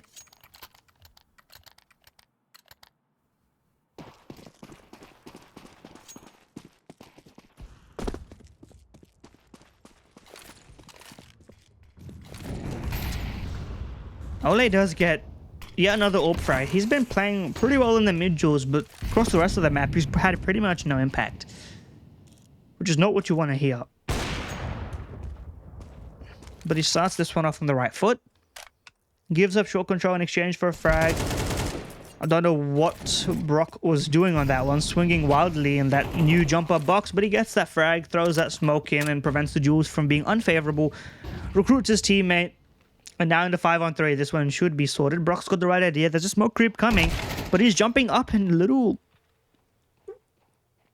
awkwardness going on. But Iron's just tucked up behind ramp and plays it safe, plays it steady, gets that frag. Now, Dragon being behind them should be the locked-in round winner. But if any of them just turn around once, never mind. Ole proves me wrong. Dragon finishes the flank. In 12-4, they should finally have a moment of rest, but there's no moment of rest in a 12-4 comeback. I think that's step one of understanding it.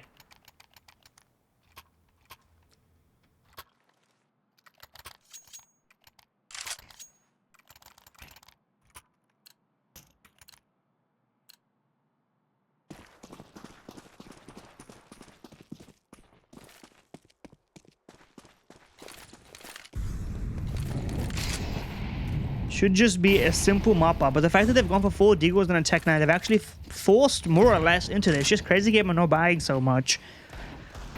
Flshbck have got a little bit of confidence, and I don't blame them. This is an incredible scoreline to be able to throw. I don't believe that they've got it in them to throw it. But a couple of 1 deags could just end it right here, and especially if Brock just fumbles a couple of sprays. Now, it's good to retreat and not let them have too much, but the more space you give them, the higher the chance that one of these deags connects. But then again, if none of them connect, it's as if it was the right play all along. Revan has not had a great day. Being flamed in chat, being flamed in game. 5 and 13, but his team is doing the work. Crazy Game 24 and 6 has just been unstoppable aggression throughout the entirety of this map.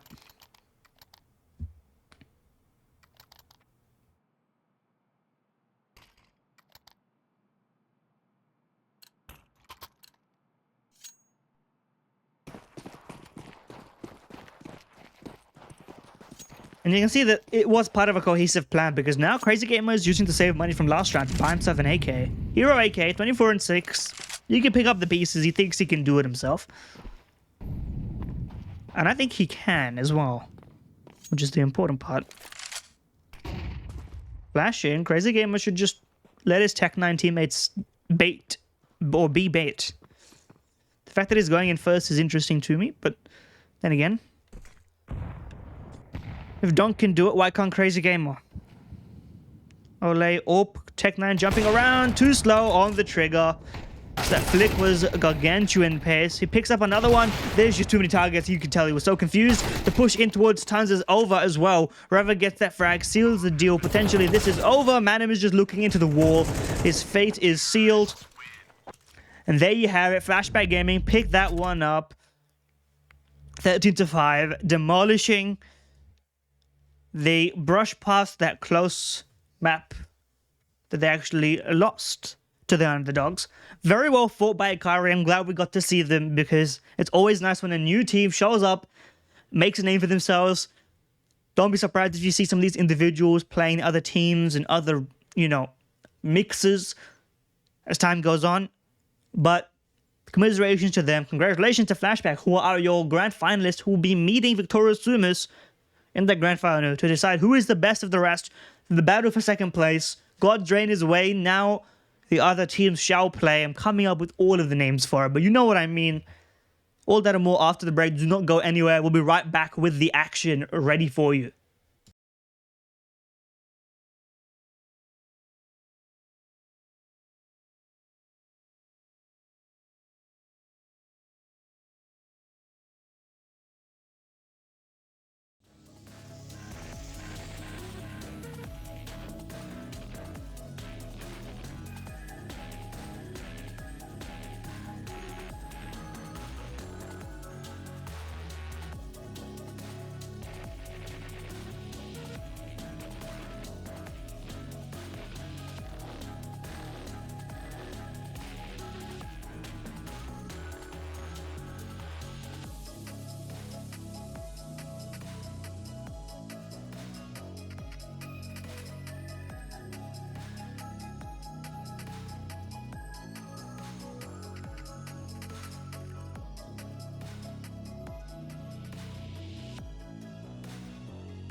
just know the second that you close your eyes, I'm bringing you back to life.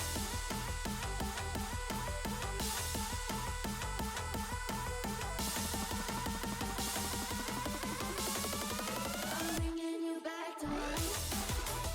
Don't wanna want you. Why do I want you back? Don't wanna want you. I'm bringing you back to life.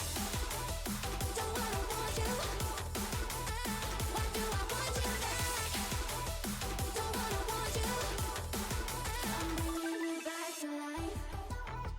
Why do I want you back?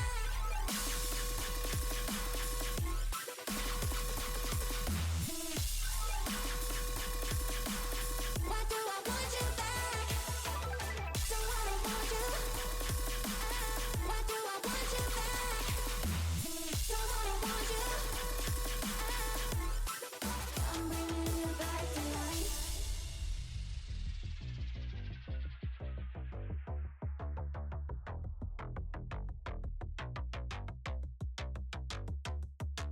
Hearts that coded, no one's home. You're scattered all alone, can't do it on your own. You're scared that all of your screams will fall silent, but just know the second that you close your eyes, don't wanna want you. Why do I want you back? Don't wanna want you. Why do I want you? I'm bringing you back to life. Don't wanna want you. Why do I want you back? Don't wanna want you. Why do I want you? I'm bringing you back to life. That coded, no one's home. You're scattered all alone, can't do it on your own. You're scared that all of your screams will fall silent, but just know the second that you close your eyes, I'm bringing you back to life.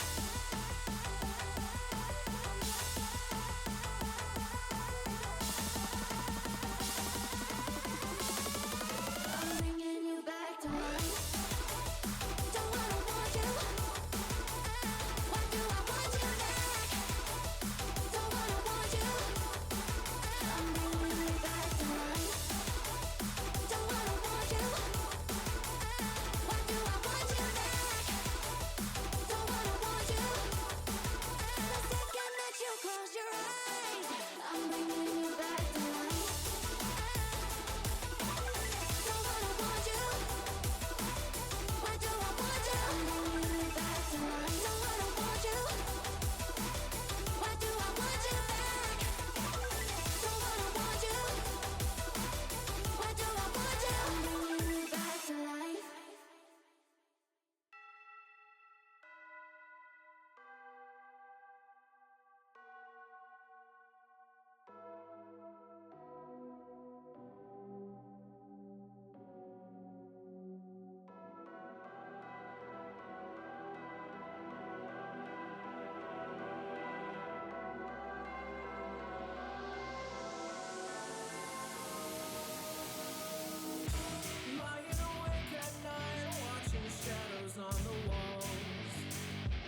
do.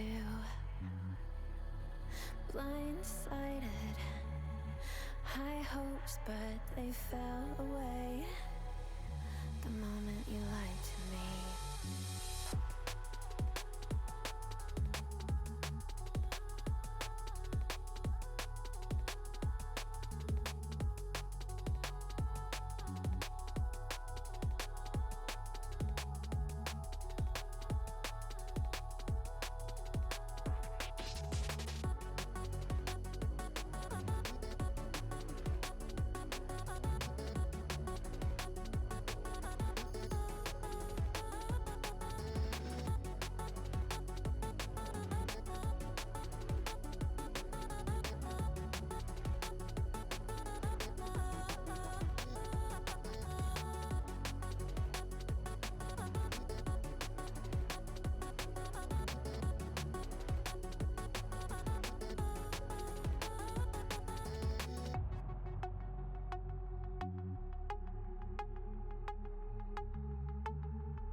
Blindsided, misguided, led astray, trusted too easy. Blindsided, strung out on the smallest string, had me questioning everything. I don't know where I am now. Pedestal I had you on is crumbling down on the ground. It was all illusion. Where do I go now?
Maybe I lost my way.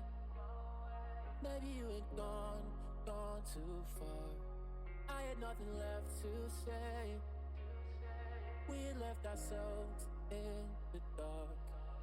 So tell me this, if we left the piece where they fell, will we have a lot to lose from lying to ourselves? All the times you said to me, the feeling that you felt, we lost it, we lost it. Can we get back the love we had? Get back the love we had? Or are we in love with what we lack? Get back, to get back.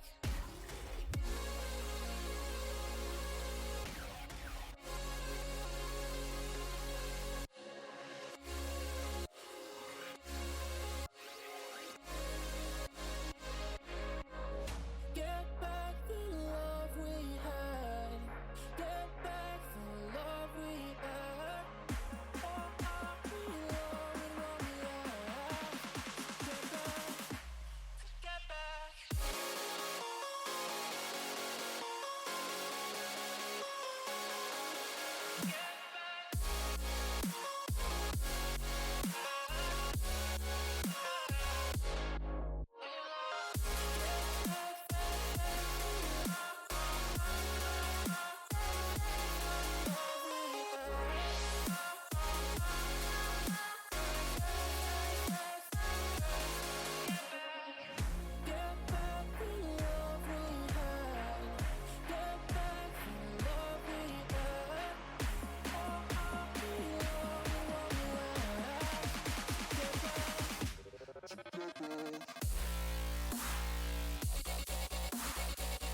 Maybe you had gone too far. I had nothing left to say. We had left ourselves in the dark.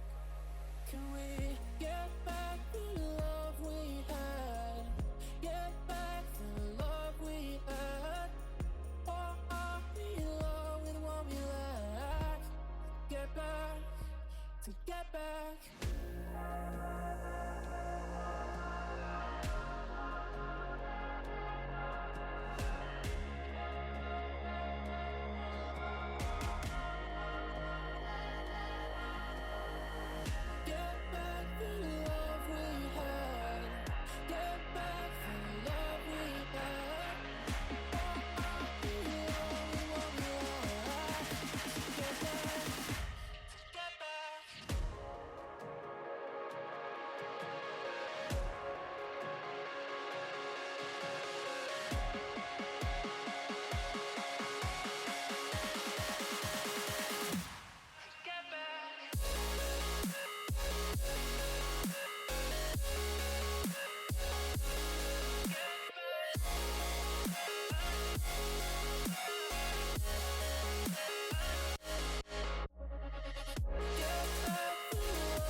We are live with the pistol round of the first map of the grand final. Welcome back to Dust2IN Masters. It's been a little bit of a break. We had some player disconnect issues. Hopefully the stream should be fine though, because I've sorted all that out. And immediate plant, Flshbck Gaming, not that map pick. We have very familiar maps. For those with a keen eye, we have very familiar maps, aka the exact same maps, just in a different reshuffled order. But that's fine for us. We're familiar with it all. 4 on 5 rather. A little bit of a doubling up or a tripling up of the smokers on the bomb. The kit is distant. It's nowhere. I don't know what's going on. There's a knife. Where's the bomb? They can't find the bomb. Okay. That's their primary issue, is that they couldn't find the bomb. Nice frags from Arakin. Everybody goes down. Flshbck win the round. Hopefully, this is the kind of entertainment we can expect from this grand final, which I'm excited to cast, because these teams have played each other recently. Recently, SUMUS beat Flshbck. Part of that rise as a group, of course, getting Ember in, who was previously on that other side. Now, they're also going to face each other later on in another domestic tournament, but of course, this is where all the marbles are at. This is the real special sauce, and this is what we're interested in first and foremost. A little bit of a USP push through B main. We'll retrieve a little good loot. Not bad to the victor go the spoils, or at least to the amenable USP go the spoils, dare I say.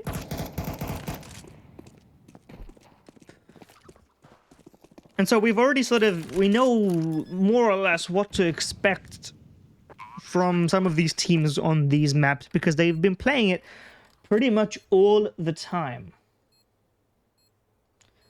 Last recorded game in that Sky Esports Pro League, the Anubis game went the way of Flshbck. That was a 7-13 joint. But this time, it may be a little different. Unfortunately, Victorious don't win the pistol, and winning the pistol on Anubis as a CT is sort of your best hope at winning 3 rounds, because every round is blood, sweat, and tears on this map. It's something that you really have to work hard for. And so, I'm just concerned about that, because Victorious SUMUS, I'm not too optimistic if they don't get a strong start, or at least they don't put their best foot forward. Now, an immediate AWP drop is something that could indeed do that.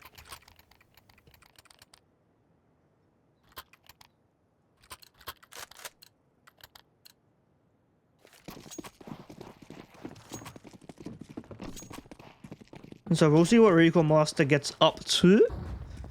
Not going towards mid, instead solo towards A. First contact is Arakin, who's being watched. Oh, 1 step away from lethality right there. You got Revan as well on the AWP. 2 AWPs on round 3 is a very rare occurrence, and we actually get it, is sight to behold. Double mid setup, Ember plays with Razor, gets that sorted. You got Dice Dealer, who's maybe not watching for the Arakin is going through the smoke. How locked in is Ice or Dice Dealer? Ice Dealer, maybe ice cold, but he doesn't see it immediately, but he adjusts. Good for the 1-for-1, maybe not so much for the rest. That's information at the very least. Influences that decision. Already popping towards the B-bomb site, entering in. Cyclone looking for his targets. Not going to find it yet. Behind the pillar. Spots it for the spray. Is really messy. The front view model betrays him a little bit. And Revan can't get a clean shot as Razor. Multi-frags on the bomb site. Locking Flshbck out. That's a strong start that they needed. Immediately, as soon as the guns come out for Victorious SUMUS, this is, of course, their map pick. That's why they're on the CT side. That's why they need some of that confidence.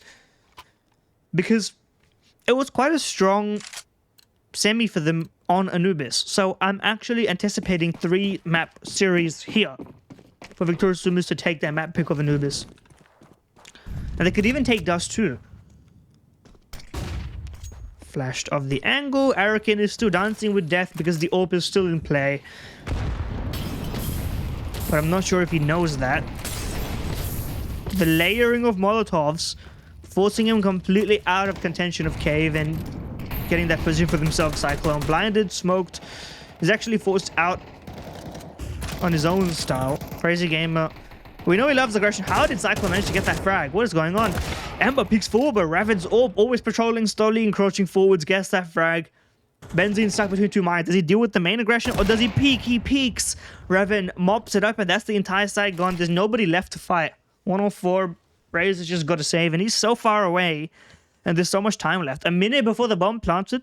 If I'm Flshbck here, I just play down to 20 seconds and delay the plant as much as possible. But then again, maybe I'm a forward thinker. Maybe I'm thinking about things a little cerebrally, a little crazy style, perhaps.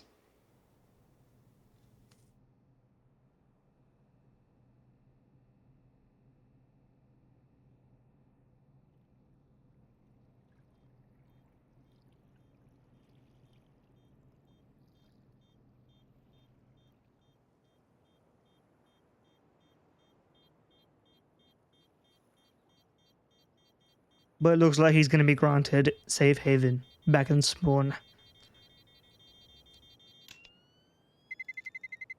Enough money to make a buy work. It's going to be tricky, and it's probably going to be double ups in mid, pushes towards A main. It's a standard sort of play that you do as a CT. You need an AWP on the CT side of Anubis because there are so many angles in which it's so versatile. You know, you peek down mid, you need it. Sometimes you need it for those deep down connector into the stairs and water area. And it can solo hold so many parts of the bomb site, allowing your CTs to aggress in other locations. When you don't have that sort of flexibility, it forces you into different looks. It forces you to do stuff in a different sort of way, in a different lean. You got Ember sort of solo-ish mid, but 3 towards A early is very bold, and indeed, you can see Benzi's already pushed up here. He's done this before in that semi-final. And he's gonna do it again. Flshbck not having had the benefit of watching that, of course, they were playing themselves, maybe had their own issues. Quick frag, Benzine, they're gonna know he's doing it now, because he's gotten that one. Crazy Gamer outdone on aggression. It's not often we say it. And so, Razor stuck behind this pillar, but no one to test him. Still a 3-man lean towards A, but because the T's have lost a member early towards A, or towards B rather, they have no info mid, they have no lurk. Razor doesn't throw that flash, instead opts to fire, gets one in. And Rico Masters is gonna get another.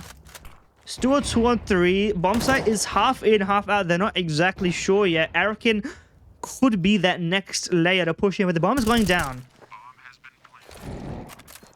And Revan slowly should learn that there's nobody else here. Side plays down is down to Revan. 1-on-3, it's for him. Essentially speaking, that flash is incredible. Great work from Arakin. Let's Benzine just walk in, get that one for free. You can see if without that piece of utility, he was about to put it together. He had the elevation right. He could have jumped back. He could have done some fun stuff with that clutch. But there's a reason that we're calling this a battle for second place, is because both of these teams are starting to put together a more cohesive team-based game plan. You've seen those Molotov layers. You can call it simple if you want, but these are all building blocks of a cohesive, you know, way to approach a map, way to play as a team. You know, I'm throwing this Molotov, then this Molotov forces him into this angle where our default has a player in main ready to receive. It's the sort of stuff that you just, eventually with those reps, you lock it in. Speaking of reps though, Razor's gonna get some. He's wary of the flash pop in, but last time around we've seen players tuck in here and just get blindsided by dry peaks. Meanwhile, Rico Masters clearing this out, spots nothing.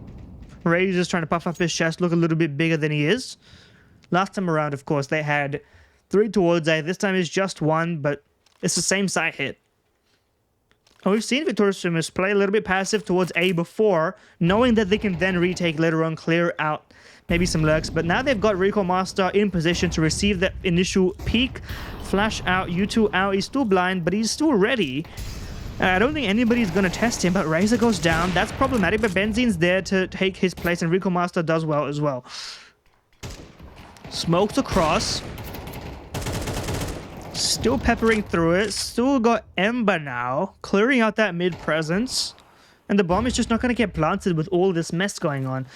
He manages to sneak in. Smokes are fading, but he should have this one. It's the AWP who has the best angle, so not the best weapon to spray through. Great dink, but it's the Galil that causes that problem. And I mean, a 104, it's not impossible, but it's about as impossible as it gets. Well played from Victorious SUMUS to show that sort of willingness to give the bomb site to the T's. It's a little skill that people don't often exercise effectively. Committing to a site hold when you're the only player there is something that you should only really do when you have no other choice. You know, you really want to sort of fall back gracefully, give up the space slowly yet without dying, because as soon as you die, it's not just that it's a 4 or 5 in, you know, name alone. Even just the risk of a 5-on-5 allows players to respect you a little bit more here and there. So it's very well played from Victorious SUMUS. 3-3, low money, looking like it's a 4-3, which is already very impressive on the CT side of Anubis.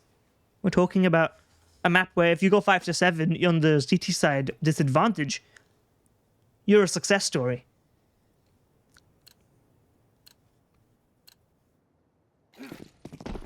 Instant smoke in towards middle. This time around the bomb is meandering towards A, but probably undecided. Couple of peeks in towards connector, double setup. but nobody's in water to receive. Dust2IN trying to fish out some peaks, nothing to be found.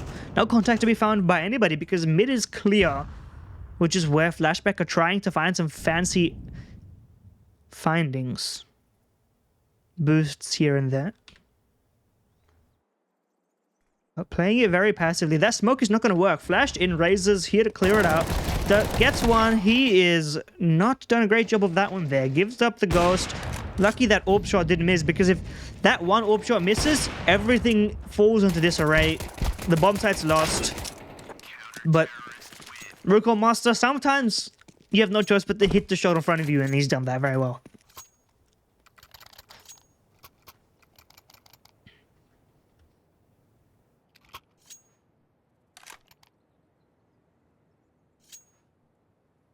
And so last time around, of course, no mid presence. I would be surprised if that's the same thing back to back. Victorious SUMUS, of course, no strangers to the map. Picking it, they know how important mid is, and they've got double setup immediately.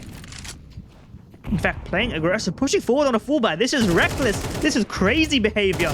Ember double frag. Recall Master on that cover. Long range with the AWP 3 through mid. Look at the array of bodies. I mean, this is crazy because there was not necessarily even that much emphasis on utility. They just threw a nade, went for that dry swing. Now they're getting a little bit antsy with it. Benzin taking too much space. Nobody was there to back him up, but Arakin makes up that space in time and takes advantage of that chaos, preventing things from falling into disarray. If that frag also went down, 2-on-3, things can get messy, bomb in their control. As it stands, of course, looks great for Victorious SUMUS. I mean, this is exactly what you expect when somebody picks Anubis.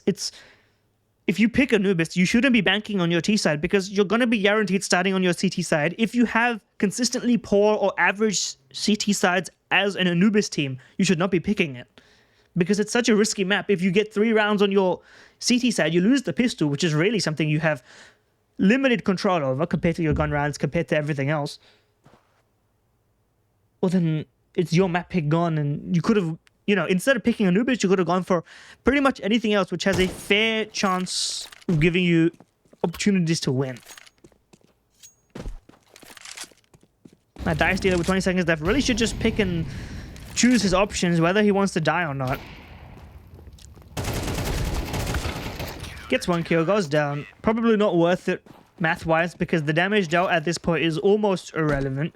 It's not quite irrelevant, but 3 lives, 10k on Ember. I mean, you can eat those losses any day. It's not something to worry about.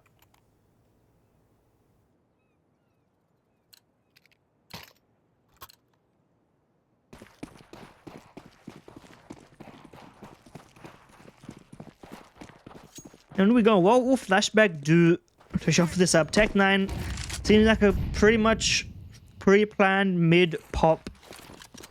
Double nade in, nobody's home. They've already seceded that space. Ember falls back. His instant dinged is rough, but he gets out of there in time. Flashed out, moved out. He's still blind, but his teammate covers, Razor's there to help him out. And now they really don't have anywhere to go. And see, this is what I'm talking about with these CT holds. They've all just been, even if you miss the shot, even if your spray is rough, it's that cerebral positioning that allows you to never lose more than you have to. And see, that it's not necessarily that they're initially hitting all those headshots, having perfect spray transfers. No, you've seen some mechanical imperfections here and there. It's about the spacing. It's about the map awareness, which Victorious SUMUS are demonstrating excellently right now.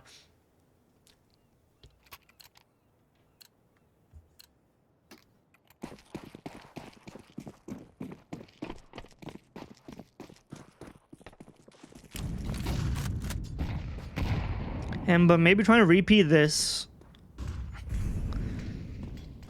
He's glad about this, and this time it's held. I mean, really, considering you've done this before, it's not that much of a surprise. But the fact that Benzi gets away with another one maybe is a surprise.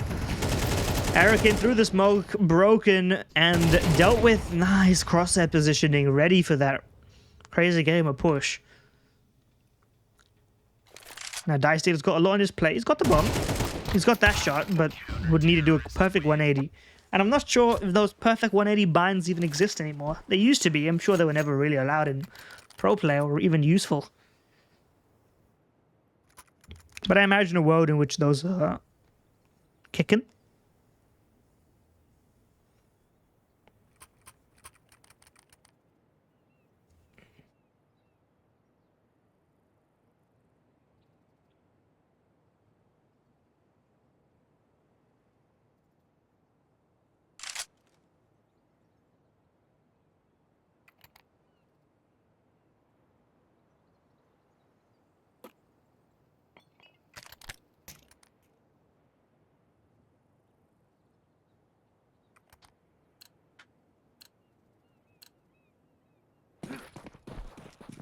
Down the stretch, another Tech 9 round. Clouder on an AK, maybe looking to clutch out because it's not looking good. Crazy Gamer 0-8. And listen, he was 24-6 at some point in the second half. In the second semi-final, rather. Lurk smoke chucked out, looking to get frisky and funky with it. Benzene flashed, but Arakin gets two. Benzene's still on the side, not yet to see anything, but he gets one here and then. They just mop that one up. You can see the idea there. Flshbck, it's not like they expect to just walk out and die. They had an idea, but they didn't expect Arakin to be there and get, you know, 3 kills from nothing. And at that point, your manpower is not enough.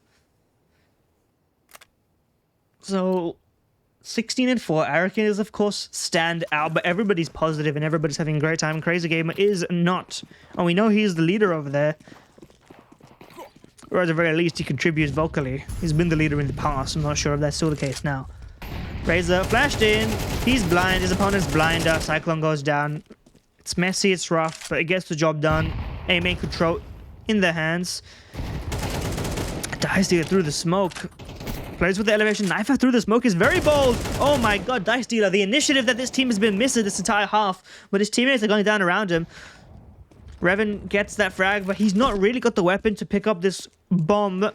He needs to make a play. It's a 1-on-3. Dice Dealer, yet again, he just storms through. But he's got the right idea. Ember can pip them at the post, but if he just got that frag. 8-4 CT side is just unheard of on Anubis.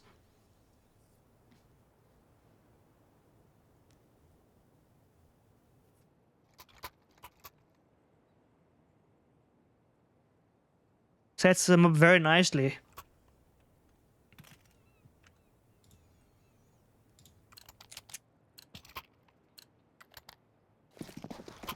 You surround in simple utility set. You got Ember with that flash smoke situation. Where's he chucking that one? Watching for aggression. Don't die now. You got some valuable utility on you. Instant ZT push through main. Looking to get their mojo back, pushing boldly, but I mean, they need to do a little bit more than just push boldly because they've already lost a player in mid. Smoke to deny any further aggression. Benzene's on that lurk. He gets shots whizzing by his ear. I don't know why he's committing to that fight, but his job is to delay. He's too far away to do anything else for now. Still walking, which is funny, but 4-on-5, the CTs are not laughing. They've got a lot of work ahead of them, but I don't think they've really got it cut out for them. Someone taps the bomb. That's Clouder and Revan. They've been fighting. Oh, what is going on? What the hell is going on? Revan nearly did some magic right there. Couple more magical headshots and it would have been possible. The time was there. But playing it pretty reserved, pretty safe. And the full wraparound from Flshbck does not pay dividends.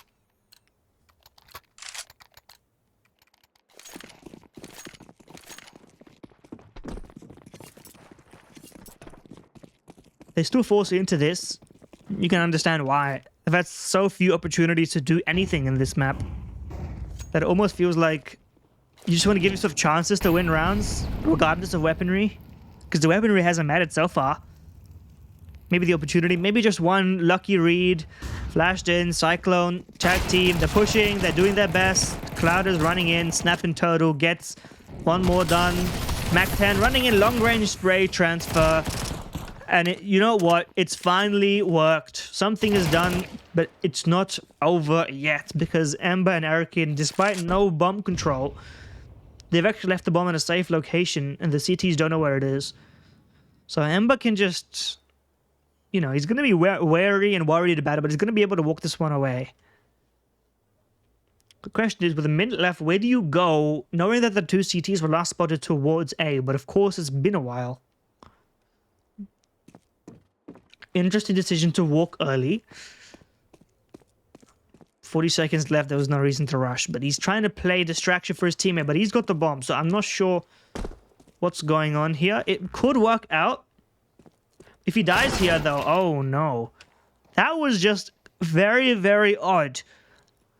I could understand the idea, you're baiting for your teammate, but now you've sort of given up the entire play, and you make yourself so easy to kill from every feasible angle, and there was so much time. Can he make this? Can Arakin run this? He can. If he knifes out and just runs, I don't know what he's delaying so long for. 10, 9, 8, I mean, he can even jump around to the safe plant. What is going on? He turns around to get that frag. He's just got enough time to plant. It's not quite safe, but it'll do. He gets it down. Die stealer. Oh, instant headshot. AK diff as well. Weapon diff. And SUMUS fumble an almost unfumbleable round just by virtue of some very strange mid-round decisions. I can tell if you're watching that as you know, SUMUS, the dead players on that squad are sort of wondering, well, why is he walking? Like, in theory, you understand the idea, the concept. You want to play distraction, you want to, you know, do some sneaky stuff. Surely it will be better for the player in mid to distract so that the bomb can be planted, which is your third man. But then again, I'm not sure. And clearly they weren't either. As this round should just be one-handed over. And I mean, if anything can happen, well, two dominant CT sides and Anubis, you know, pigs can fly. That's the level we're at right now. For a second, I thought he was going to go knife out through the smoke. That wouldn't have been too out of character, but it would have been, let's just say, throw for throw. He hears it all, plays a little bit trigger discipline, Emperor everyone has, no one knows where he is until it's a little bit too late. Bomb goes onto the ground, not planted. Drive-by USP is a little crazy, but we allow it. But it's easy down the stretch. They should have an AWP now. Still no AWP because Crazy Gamer doesn't have the money for it. Without going last cannonball, which is unnecessary.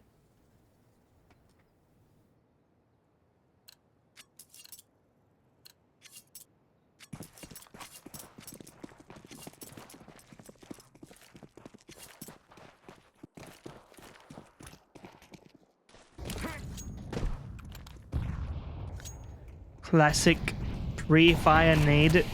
Doesn't find a target. This time no mid-aggression back from Flshbck. You two war, but nobody's actually behind it for either side. They're both sort of fighting in proxy battle. The real fight's over towards A main, which Flshbck are playing quite passive on. No one even towards pillar. More worried about the mid presses because they fell back on that. Now having Cyclone rotating over to try and help out so that they can focus their attention over towards A because that's where the hit's coming through. That smoke is, well, it's psychological because nobody's really there except now Benzine's walking forward more aggressively. Revan's close by. Arakin gets one, but he needed to get a little bit more than that because they don't have the manpower anymore. That mid fight doesn't go Benzine's way. The smoke actually did a lot more work. Rico Master fights one. Ember gets two. It's a 2-on-4 that could be made possible. Bomb is planted in the ultra safe position. Fake. And silence. So concerned about what is and what isn't possible.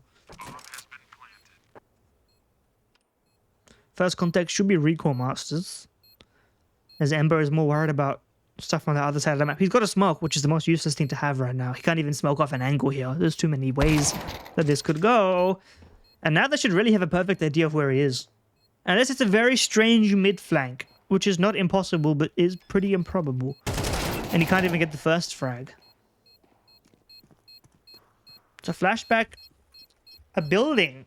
Slowly but surely they're building. Now I don't want to go, you know, full belief in the comeback right here, right now. But they're making a case for it, and SUMUS are sort of they're putting it together, but they're failing at the final hurdle. There's a few things not going their way. Recall Masters sort of had nothing to do because, you know, it's been the rifle strength carrying them forwards. And now the open Revan, things could get dicey. Revan, I mean, he was pretty silent in the past, but he is supposed to be a star. He's supposed to be a stand-up player. He's supposed to be able to just carry this team when required. Now, this double smoke, that is a sign of pure uncomfortableness, but it doesn't matter if Revan can still get the job done. Who cares if you're double smoking a molly if you can get that AWP frag in middle? It's not over for him, though. He's worried about a smoke creep through. He's got a teammate. Dice Dealer is, you know, playing the trade, if anything. Clouder is in a very strange position to sort of trap them in middle. He knows that they haven't retreated. So you know that a lot of players are stuck in here. Funnily enough, Razor could clear this out if he actually does walk back, which is something to keep an eye on. Revan, re-aggression, it doesn't even get it. That's uncomfortable, but that's still a collateral. Oh, that did not look pretty. Now Clouder activates on that fast flank. Bombs down safely, exact same position. The problem with hunting the exact same position is that you're sort of subconsciously letting them know you're in the same post plant, but then again, we're not thinking that deep. Razor jumps and gets out. Nade is good, but it's really not enough, and Clouder just transfers, lines them up. And so, once again, they're putting it together. They're getting the round in the right ending target. But they're just missing a piece. They don't have the utility. They don't have the gun power. They don't have the positioning. And so, Flshbck are clawing this back in a flash, one might say.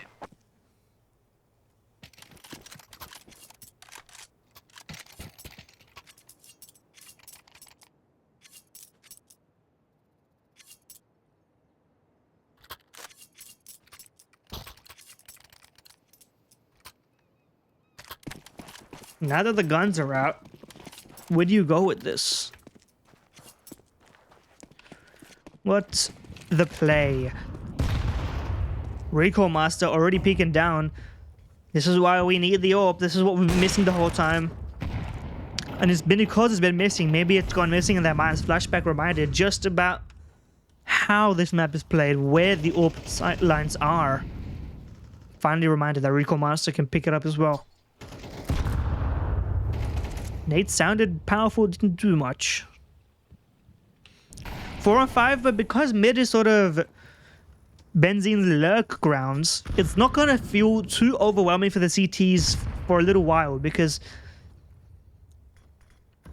they're sort of giving charge of mid to the Ts and letting them run amok. Regressing in towards mains, just being watched. Recall Master's there with it. Not going to be tested. That smoke is enough.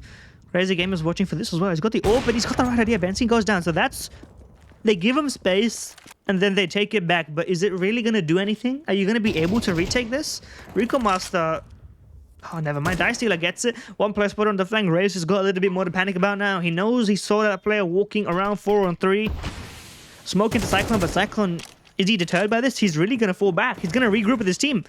And Clouder goes down. Crazy Gamer still got his AWP in his hand. And the flank is still active. Dice Dealer is not quiet about this at all. Running through.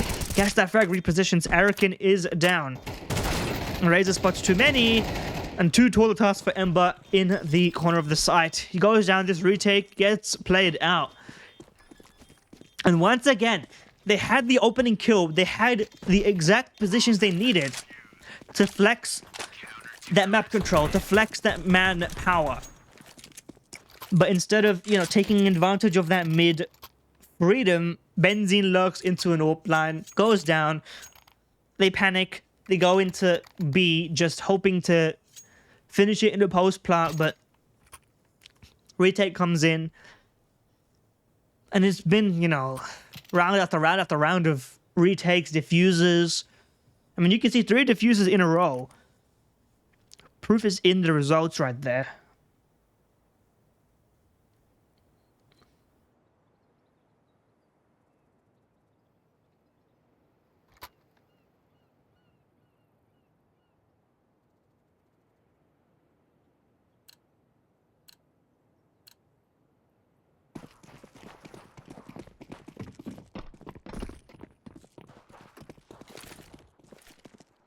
down the stretch, yet another buy. Of course, these constant bomb plots and the loss bonus now sort of implies we're going to be seeing this until something changes, or until the game ends. Crazy Game is being bold about it. One might even say he's being wacky. There must be another word for it, but I'm missing it. Heavy pressure coming through into connector. But the nade is doing solid work. Benzine chunked down. 3 towards B as well for the CTs. They're sort of reading the room in this one, knowing that there's lack of mid presence, sort of expecting it. You got Cyclone playing this pixel gap, hoping to just drop util and stop it, but nobody's even there to stop it. Clouder peeks in. They got that double setup, but they didn't even need the 2, just the 1, because Crazy Game is playing the assistance role to the Clouder peak. And I reckon, I mean, he's been here before. Or at the very least, the SUMUS have had players here before. But, oh, the Galil Revan. And AK there finishes the job immediately, and he lines that one up perfectly, but because it's a Galil, and everyone else has got AKs, of course, he's kicking himself. And that's part of why, you know, you've been losing all these rounds close, you're getting this loss bonus. You're stuck at this force by battle, you're stuck with Galils that don't always finish the job, with maybe one less piece of utility than you wanted. It's not that they could have afforded it. Everyone's bought down to 150, 250, 0. But Amber's actually kind of... he's in their walls. They're encroaching. And Ember's so slow on the trade that he lets his teammate die. He's going to plant the bomb, but he's going to get taken down by the AWP. Too little, too late. Nice try. And Flshbck take the lead on the CT side as SUMUS are stumbling, they're crumbling, crashing down. And timeout is definitely necessary to put this one together.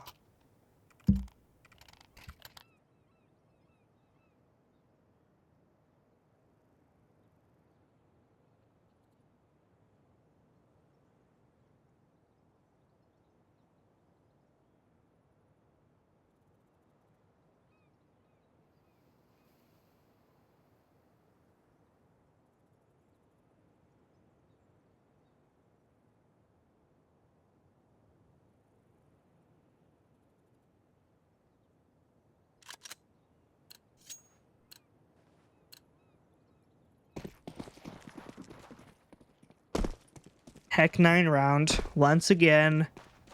Limited options, limited plans, but this time they actually concede the force by walls and sort of go for that low by half by plan. Straight in, not afraid of the Molotov. Maybe he should have been, but the option missing is the cue to go. Second shot, but Dust2IN does well, gets one.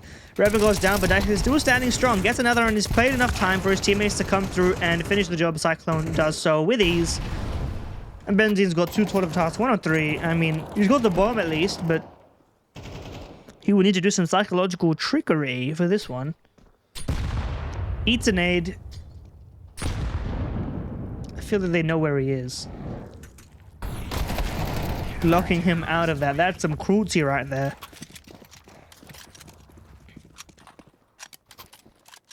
And an 11-9. Are we seriously talking about a Flshbck Gaming comeback all the way? Well, SUMUS have just won 1 round. And that was the pistol. Ever since then, I mean, from the force by 2 now, it's just been Flshbck eking it out in the 2-on-2s, 3-on-3s, retakes, side holds at this point.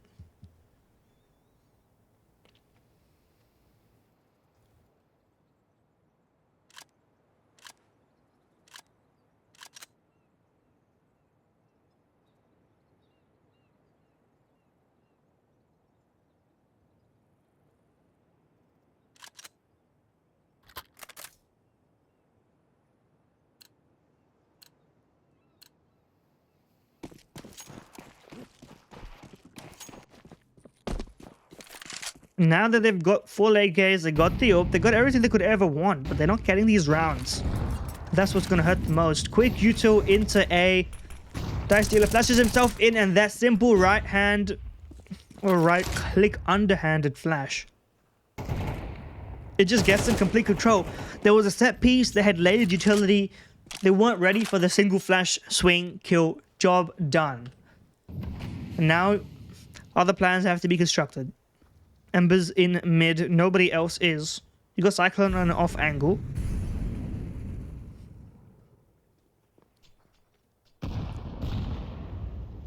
Fake out lurk smoke thrown towards B main. Arakin's not actually there though. But it is making Clouder pay attention to it. And that's sort of leading this lean a little bit more towards B. That one lurk smoke may have done enough work to get them into the A bomb site because there's only one player here. Benzine could have got this, but it's a retreat well formulated. Bomb is going to go down, but it's a 4-on-5. So where do Victorious SUMUS hold in this post plant? You got one player sort of into mines in mid, but the majority of the players are coming through heaven. It's going to be dropped down, but there's no util. There's just one smoke.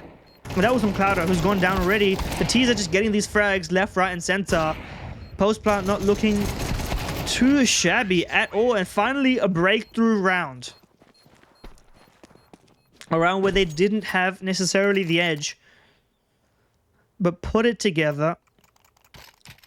Had a game plan, had a post plant that was pretty well executed. And I mean, we've been talking about back and forth close rounds this entire half. Finally, Victorious SUMUS put one over the line. And hey, look, quick little lineup. There's that one for you. But they've finally won a close round. And psychologically, that's going to feel good as well.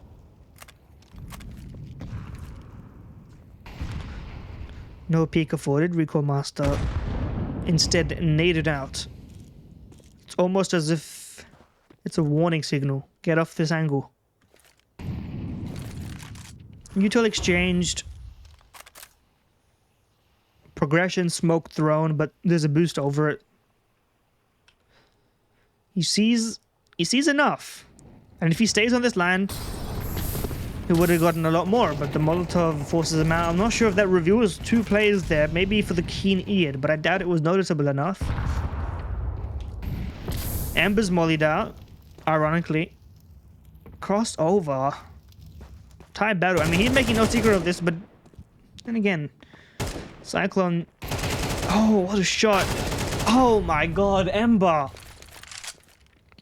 Should call himself Bonfire, because it's not just one flame. He's got two frags in this round. Raises progression, Die Stealer's dink. It's not enough. Waltzing on straight to the corner of the bomb site, finishes the job, and now Victorious SUMUS, all these close rounds have started to look a little bit more convincing. That final oomph is there. The mid lurk pays out. Double kill.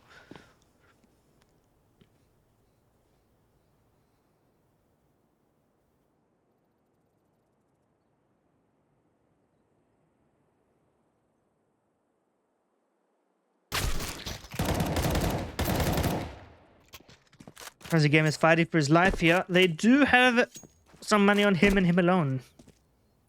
So if he wants to save, I mean, this is gonna be a make or break down the stretch. I mean, look at the round score line, 11-11. And it looks like he might go down here. Hold on a second, what's going on? Too many angles, goes down. Crazy Gamer, does he drop the bonus up over? I could see this being a, you know, Revan, it's your time circumstance. And he does that indeed. Take a timeout, figure out where you want this AWP to go. Will they expect it?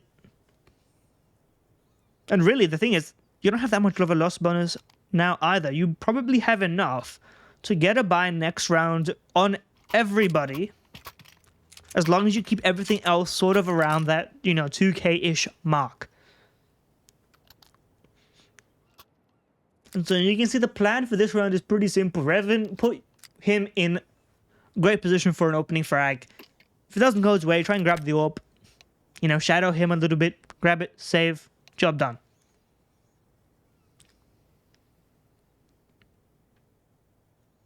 And apart from that, I mean, it's been a great game so far. Flshbck doing a great job on coming back. But Victorious SUMUS are truly the ones now in the driver's seat, now pushing the needle forward.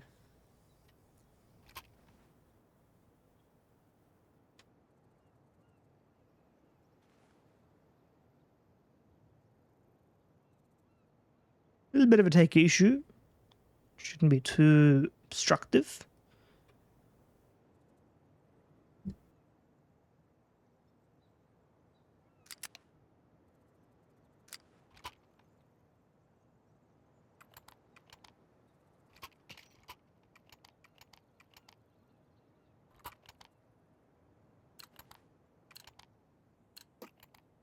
There you have it. We're back in the final stretch. Will we get an overtime today? Or are we destined for a 13-11 either way? We'll find out quickly. Revan, aggressive, instant headshot targeting onto Recall Master. He never saw it coming. And that's why you buy the orb. And in fact, they decided to buy all the way down. They're fully committed. It's now or never. No more flimsy low buy, you know, hedging your bets. Get that commitment. Revan gets another frag. He spots another, gets that tag in. A lot of damage, but his teammates are going down around him. He's going to need to do a little bit more. And so much work done already, but the rotate's not in yet. And there's a player wrapping all the way around in mid. Razor could deconstruct this entire round for Flshbck. He's behind them. He's around them. And Revan could go down. That kingpin of this round could fall. But the slow retreat. Maybe they're reading this. Cyclone is worried about stragglers. Revan is still patrolling. Says there's nothing to report. Dice Deal is just tucked in here. So what does Razor actually do with this positioning? Where does he go? How long does he play it? Because he's played it so long that they've actually stopped worrying about the flank. There's a close-up player here. Do they realize it? Will it matter? As soon as Razor turns this corner, it's going to be over. They check for him. They check for him and he sees it. Razor plays it too slowly, but he gets trade by Benzine. T-Plays is just so low, though. What are you going to do about it? You waited so long for a flank that did not play in your favor. And now Flshbck 12-11. Victorious is just scraping these rounds towards the end of it all, but Flshbck is still in a great position to close this one out. Take their opponent's map pick. Make a statement. After Victorious Swimmers did beat them recently.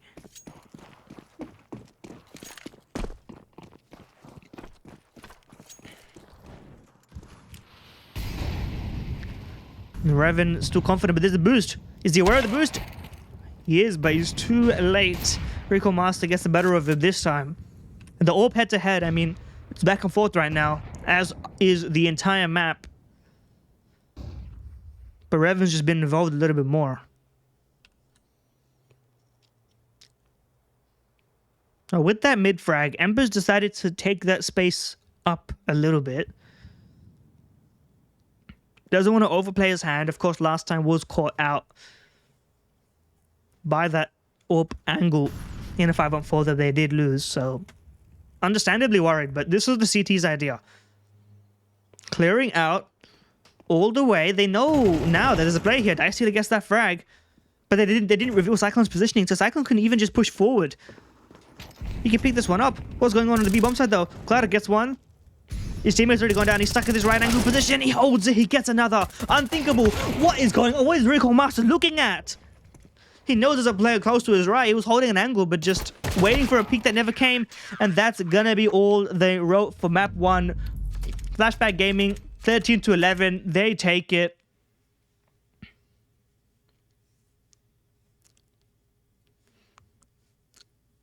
And it's a job well done as well.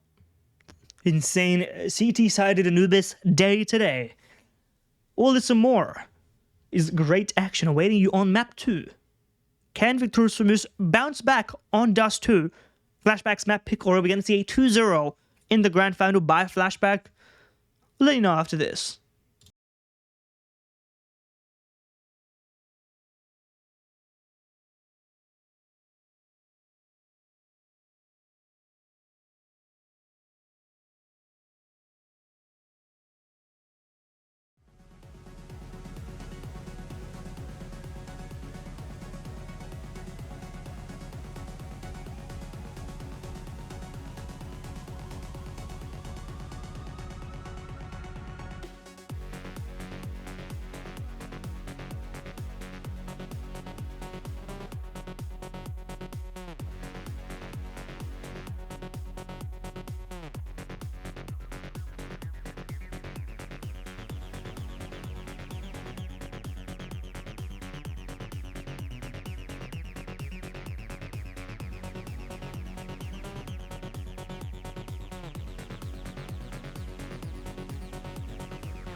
will fall silent, but just know the second that you close your eyes, I'm bringing you back to life.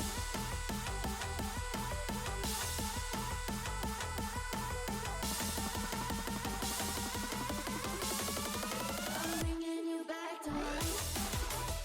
Don't wanna want you. Why do I want you back? Don't wanna want you. I'm bringing you back to life. Don't wanna want you. Why do I want you back? Don't wanna want you. I'm bringing you back to life. Why do I want you back?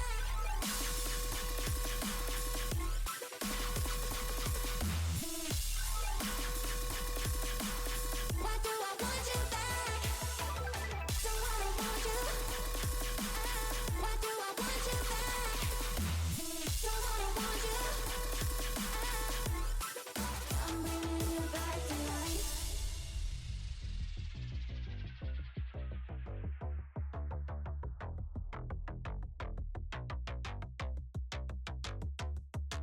Hearts that coded, no one's home. You're scattered all alone, can't do it on your own. You're scared that all of your screams will fall silent, but just know the second that you close your eyes, don't wanna want you. Why do I want you back? Don't wanna want you. Why do I want you? I'm bringing you back to life. Don't wanna want you. Why do I want you back? Don't wanna want you. Why do I want you? I'm bringing you back to life. Hearts that coded, no one's home. You're scattered all alone, can't do it on your own. You're scared that all of your screams will fall silent, but just know the second that you close your eyes, I'm bringing you back to life.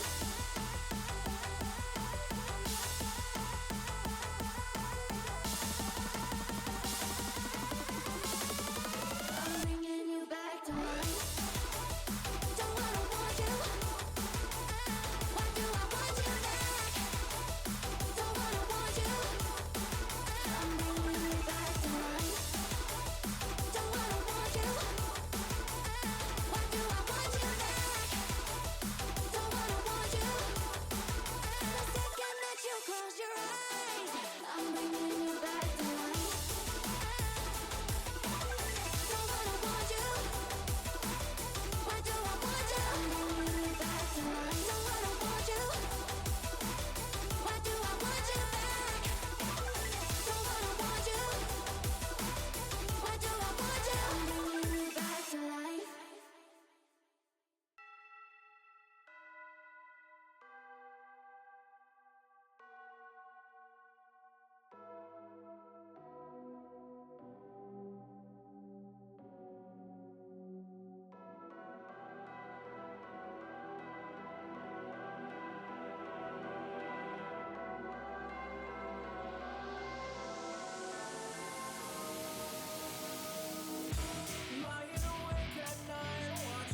single flame that burns to black.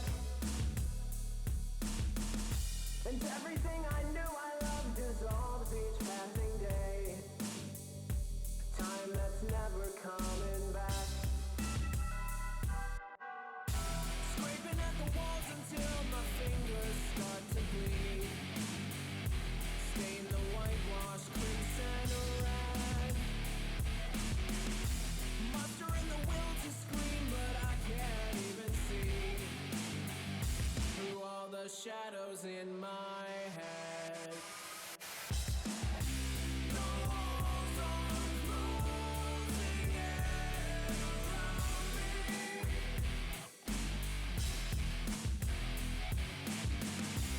And all the lights keep burning out.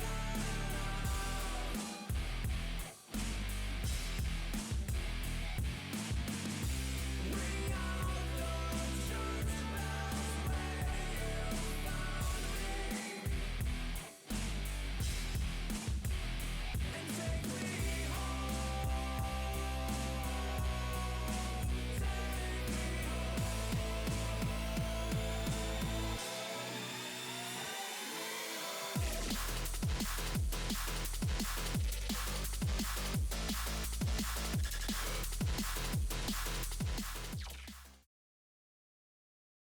And in we go with this round of map 2 of SUMUS versus Flshbck Gaming.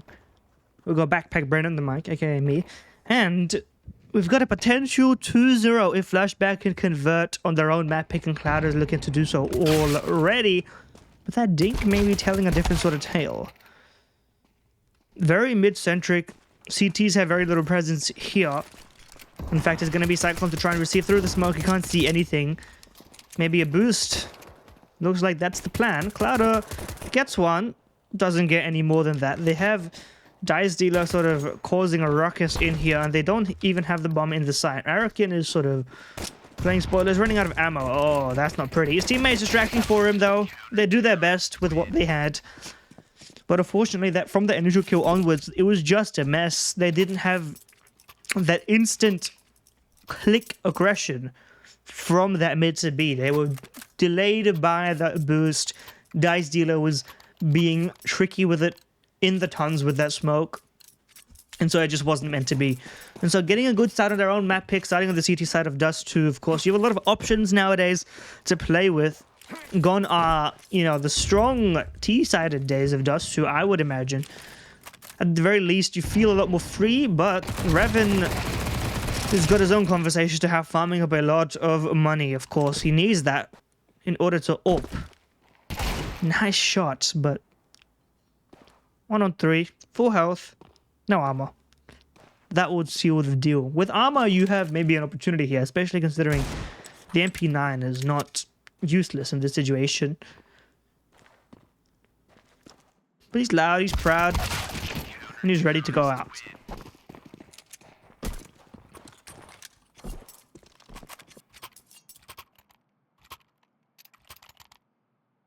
Immediate AWP as well. We've seen this happen again. Revan AWP round 3. Especially now, since you can kind of guarantee that there's not going to be an AWP on the other side. You know they don't have the money for it. So, you know, unless it's a glass cannon, anticipating this sort of fight, you're too thrown to deny it. He knows that there's a player over there, aggressive with it, forward with it. But that also is the trade-off they've made for not having any long presence at all.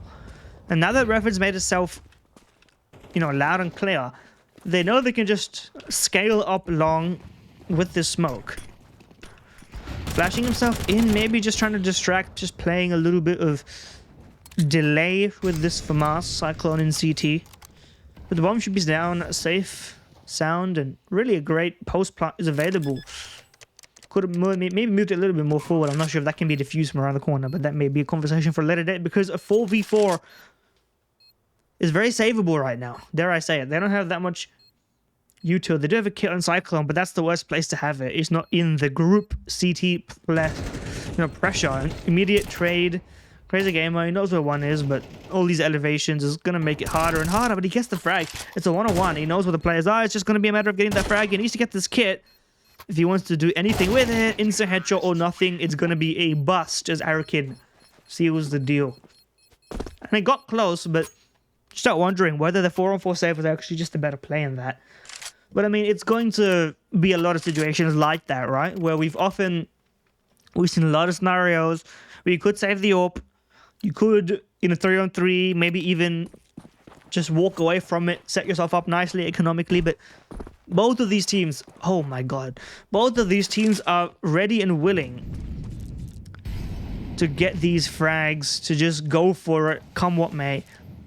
And that's, you know what, that's what we're here for, that's what makes this so entertaining.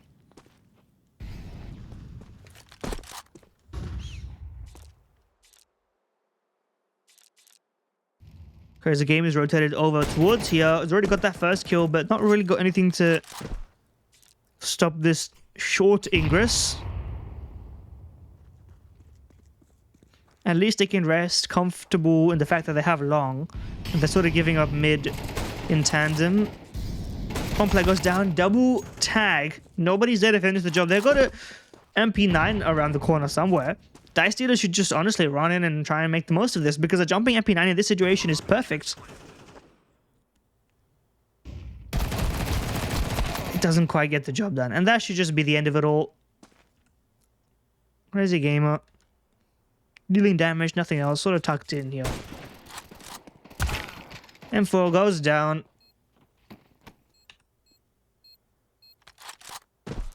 I mean, Crazy Gamer is...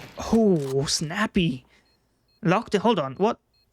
No, it's not possible. It's not possible. That was out of position by far. But Crazy Gamer is gonna die down here, isn't he? He's on 1 health. There's no shot he survives, and he knows that. So I guess down with the ship.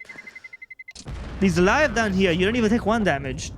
Well, that's a little crazy, if you ask me. I thought you just took 1 or 2. But completely safe. The more you know.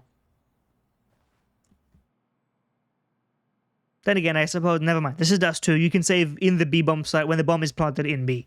So, you know what? You can have this one. Once again, not really much to play with. Crazy Gamer this time around is given an M4 and is given free reign towards short, but nobody's there to receive. Once again, out in long is the play. Benzene dancing around with that MAC-10. So just waiting for any push, but they don't have anything to push with. Slowly making the right read. The rotate's coming through. And really the only other presence aside from this long push is this lurk from Ember. And I mean, Ember could still get caught off guard here. It's a USP to do it though, so it doesn't do anything.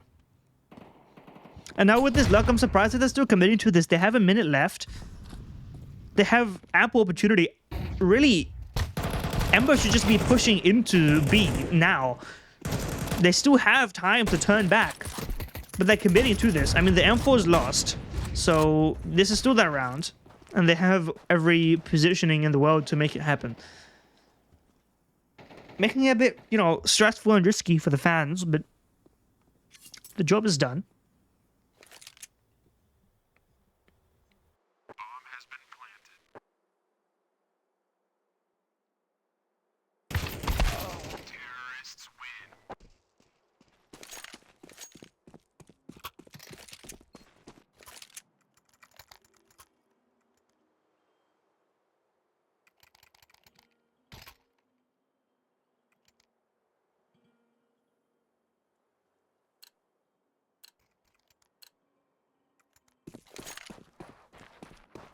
Still relatively close.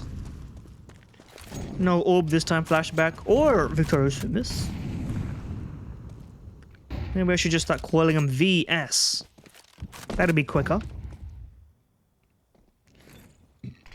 Normally I look to other sort of sources for this, but then again, I'm the primary source for casting this nowadays.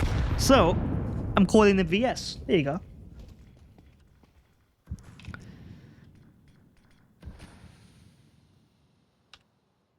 Already out mid. Dust2IN is spotting for her, but he's the only one tasked with it. Spots all of it, in fact. And now the presence and the play should be pretty clear. But how many are in tons and how many are in mid? Cyclone gets one. He's got a busy life to lead. He's in the twists position, and can he frag like him? He's doing a good job so far. Nearly transfers as well. 3 on 2. And the retake is fast before the bomb's even planted. Looking to deny even that positioning. Benzene gets one, but bomb's going down. They know the positioning of one, but Benzene gets another. Well played. Is down the Crazy Gamer in a 1 on 2, and that is still doable. But on the cross, just not the right movement for it. Nariki gets it through the door wood to finish the job.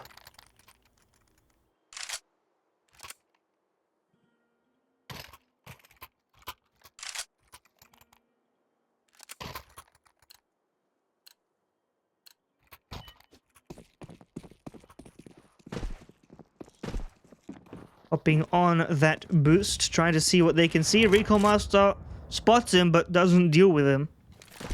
Dismantled it before it could have been used for something else. Which is, of course, the right play on average. Low investment. Couple of MP9s, couple of pistols. No one's there to address the long push directly. It's just going to be receiving it at the bomb site. And in fact, they actually face. They swing and they face, and the MP9 does well long range. 3 on 2. Bomb dropped. AWP is watching for this. Recall Master is going to see it. Gets that frag. Does he know that there's one more cross to his right? Is Dice Dealer going to catch him off guard? Maybe it doesn't matter. Because it's all down to Dice Dealer. And he hasn't got it in him.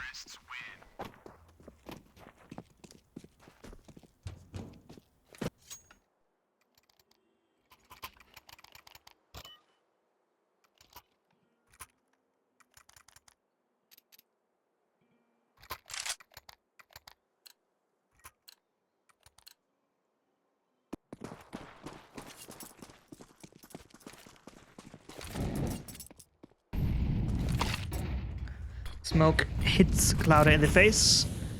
And I think they may have actually changed where it landed. But either way, open Revan, instant double zoom flick onto Arakin. Well placed positioning as well to know that's the next peak to take.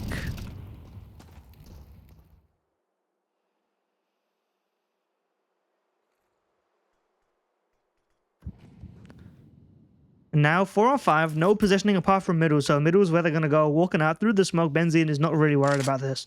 Taking his gamble where it may, in the corner, and he's going to be rewarded for it, at least by positioning alone. And in fact, quite passive here, not really playing for short because they don't have that much utility. All they have are nades and flashes. And so if you're going to play to deny here, Revan's going to get caught out. Benzene is wary about where he wants to peek this, though. He could be caught out from window, from door, even from in front of door, over towards B. The progression gets thrown. The avant-garde smokes, as people still call them, I think. Oh, what a shot. Revan's in peak form on Dust2. He wants to close this one out. Tired of it, but drive-by dink. Crazy Gamer needs to stand tall in towards Goose. And that perfect peak. Realizing that if he just kept peeking it the same way and didn't commit to it at some point, he would just get taken out by that AWP. Slowly walking onto it, realized the situation, changed his style up. And these small details are what CS2 is really all about, more so than CSGO ever was. Now we're talking about a delayed conversation. Of course, we're long past CSGO. People still don't really care about it. Unfortunately, some people still do care about it, but we're in the future now.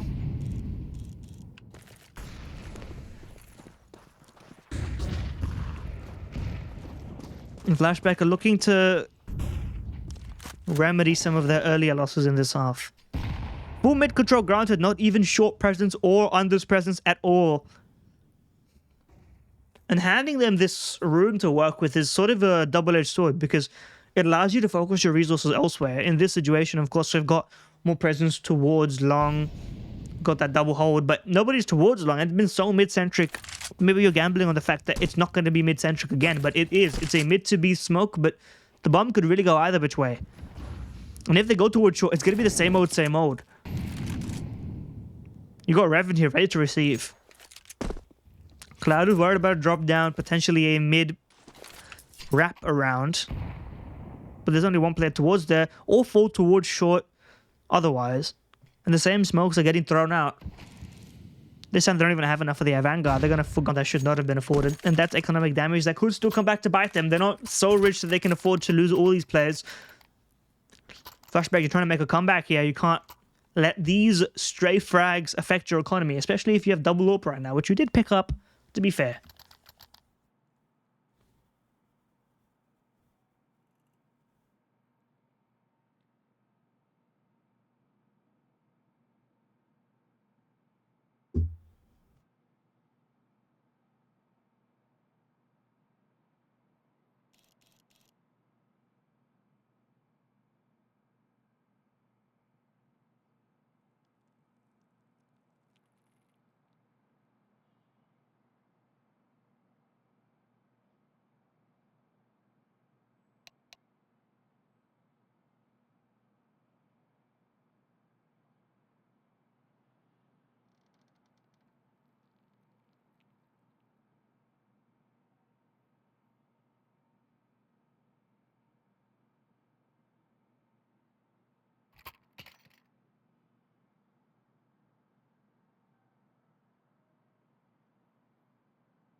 Double orb. Where does Cyclone go with this one? Secondary orb towards the B-bomb side, sort of a classic place to go. Well, long and mid, of course. Always beloved.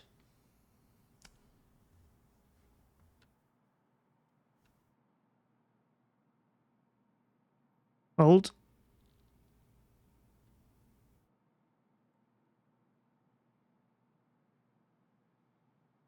We've had a good run so far. Don't kick me out. Don't kick me out.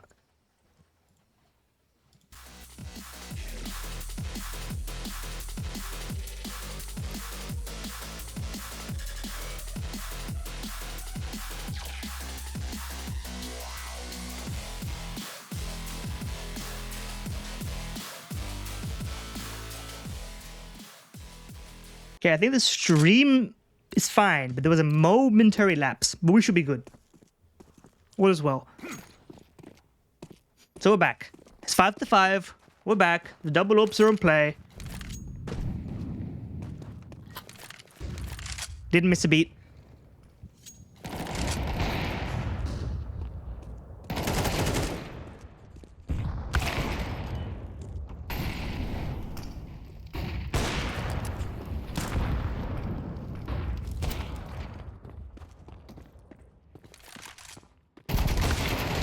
And straight in we go.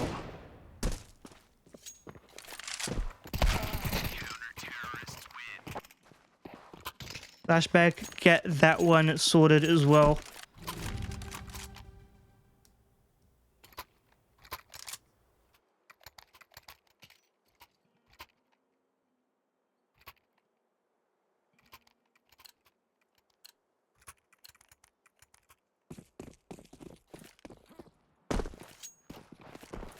And so SUMUS' last stand in this T-side at half. Jumping out into long, a bit of a classic, but can Ember make this one sing? He's the one tasked with this forward presence, as everybody else is still tucked behind in the bedroom. Now slowly walking out. No AWP. Galil tasked with holding the entire mid position is probably a bit too tall of an order. And so he's gone outwards.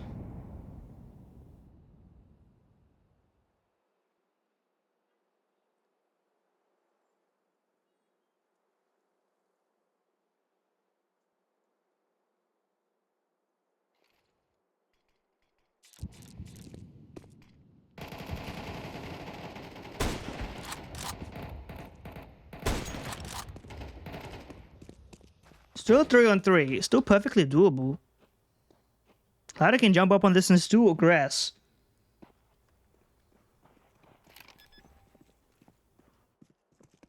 He chooses not to. He's waiting for his teammates. He's waiting for a jump up, and he does indeed deliver onto that Clouder, onto Razor. 3-on-2. Now the T's have got a lot more to play for. Rico Master on that Scoutcast that take through that stone wall. He's lucky enough damage was dealt already by Ember. And now Ember plays, but doesn't finish the job. It's very messy. But he gets it done. 6-6 at the end of the half.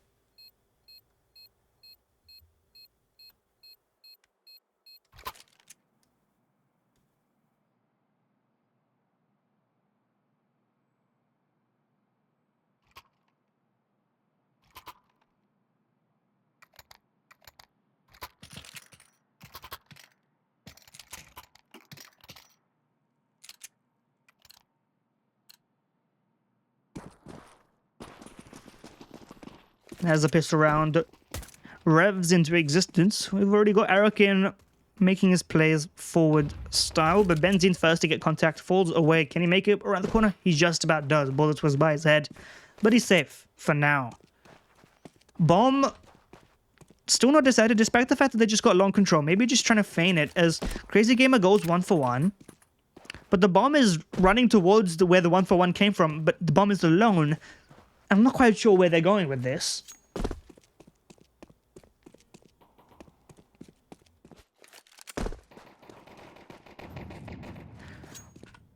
Still undecided, but Stealer gets that frag. Now it should be a little bit clearer, but the USP get that frag. I mean, Ember was caught completely off guard. He gets a drive-by tap. Oh, that was actually just filthy. It's Benzine now. Doesn't get one. 1-on-2. Recall Master. Come on, you have to put this one together. It's looking mighty uncomfortable. Nade should be good. Nade is good. Bomb's denied. He has time now to reposition this. Revan's quite low. The Julies might actually be the perfect weapon for the job if it's not a headshot angle. Plant is held. Revan commits to it. Shoots below him, and the Julies come out on top. Just a superior weapon for a low health versus low health 1v1. Revan was trapped. He needed the instant headshot. Not given to him. Well done by Recall Master to play that elevation as well. Sort of go up and down on those lips of the wall, if you want to call it that.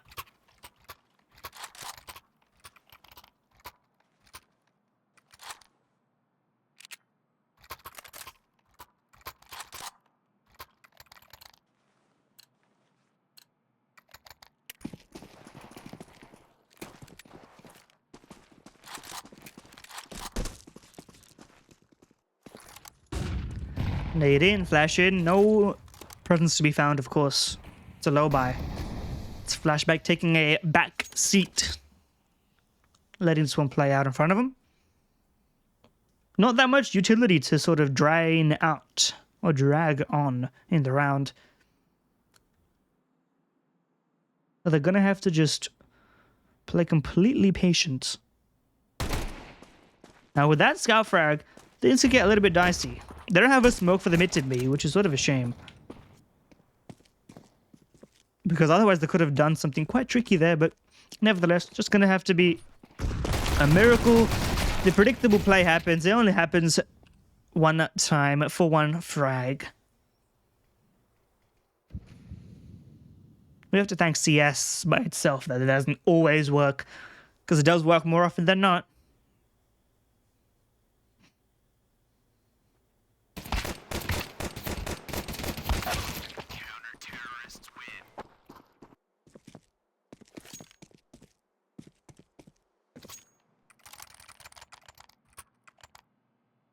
Eight to 6 now. Guns come out. Flshbck still within their reach. Game is in contention.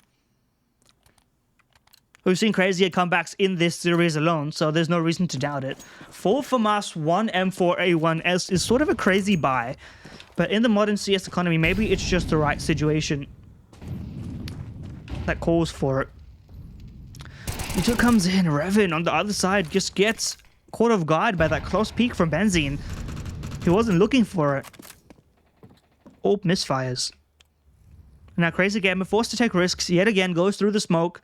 Nobody's watching for this on the other side around. He has two opportunities to get insane space for his team. He gets one, walks away, decides to go for the mid to B because his teammate, Dust2IN, is already cleared B out. And while this mid presence has been completely retreated, wrapped around into B, it's masterful calling, using what limited resources you had.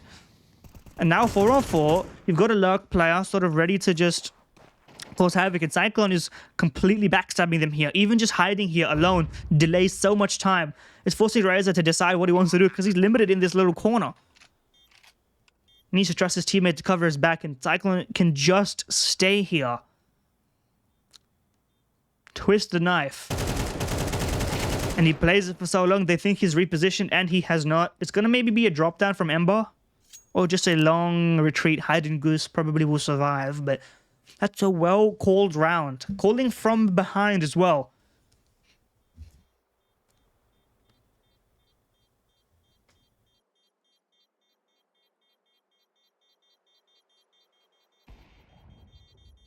To see that opportunity, make your risk play into mid, get that frag, and not to commit through it because you don't have the utility yet.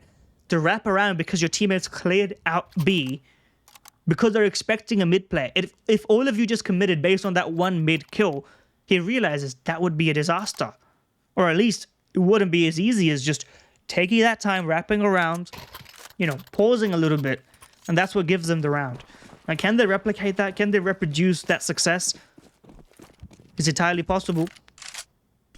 Not really too many long players so far. Flshbck are content to sort of let them waste utility in towards long and instead focus more on B, focus more on mid. Crazy Gamer back at it again. This time with utility and, you know, more to play around with.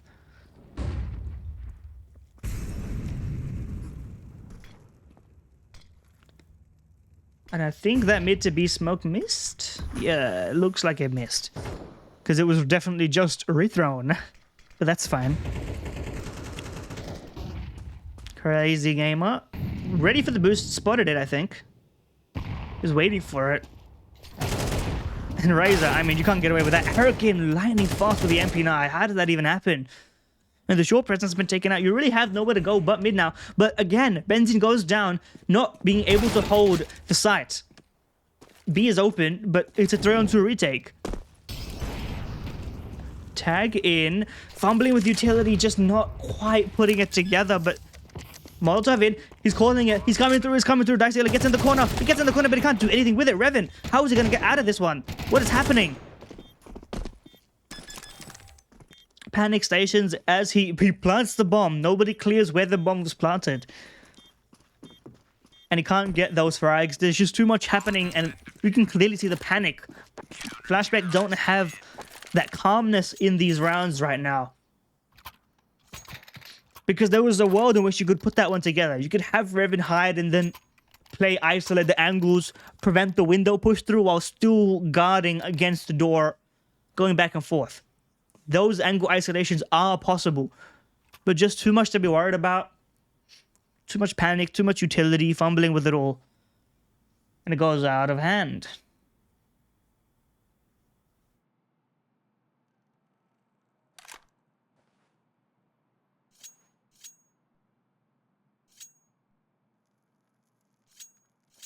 But once again, it's a close round. It's not a guarantee.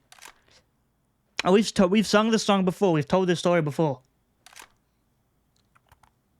So it's a matter of, are these close rounds gonna end up in the same place as before, where we ended up going down to the wire, or is SUMUS finally gonna run away with this and take us to map 3? Because they can't be doubting.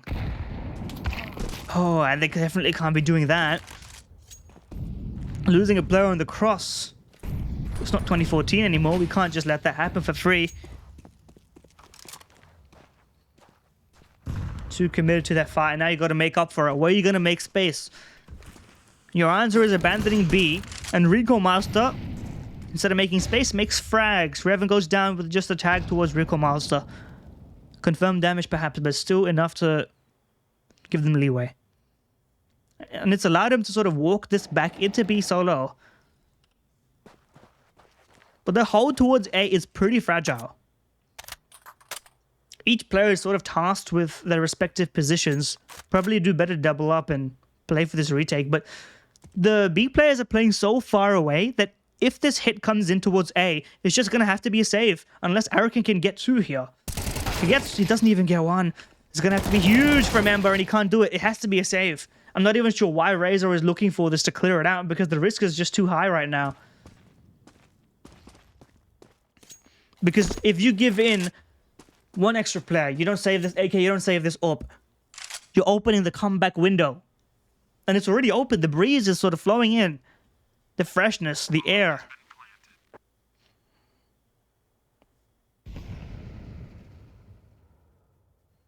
And the hunt is already beginning. Crazy Game is locking them in. How long will they live for? Because Rico Master's quite low in here. They've got Nade and Molly on Crazy Gamer, who's perfectly positioned to take down Rico Master if that first shot is missed. And it is. Oh no. What I said has come to pass, but he actually doesn't throw it immediately. He waits for it, and he's given Rico Master a second chance. That's probably not the way you should have done it, but you can understand being afraid of a second peek. And it's not like those kills were free for Flshbck. They don't have that much money either. I mean, Revan's not got enough to buy an AK for himself. He needs to get dropped. Or an AWP. By that definition. It's still a tight game.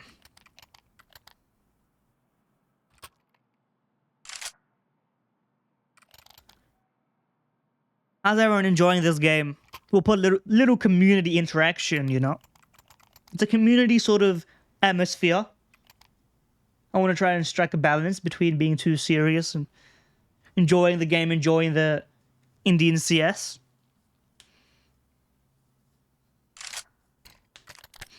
Which I think is worth celebrating. You know, God's Drain finally winning a game in the MRQ.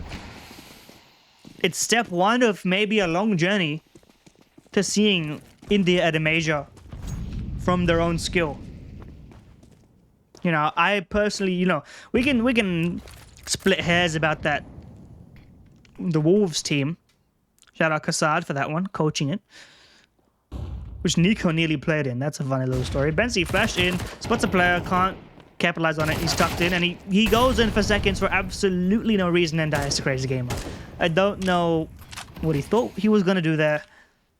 It doesn't work out.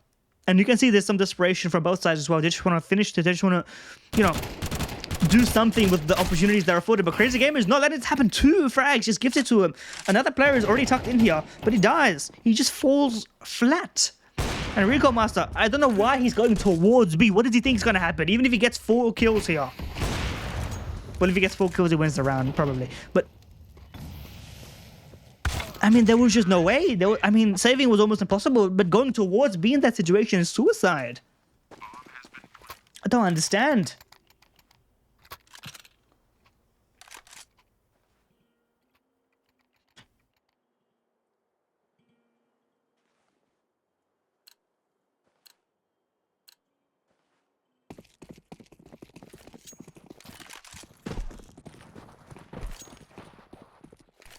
Five USPs, it's not pretty.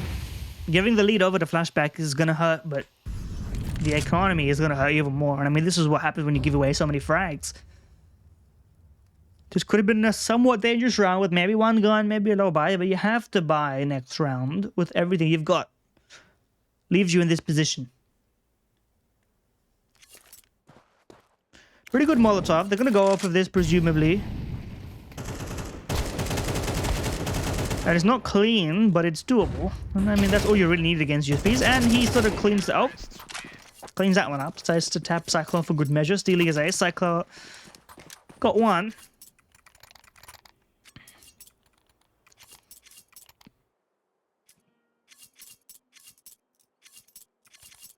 And we're in with a pause.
back into it. If they lose this round, it's going to be another save if they can't get any residual weaponry.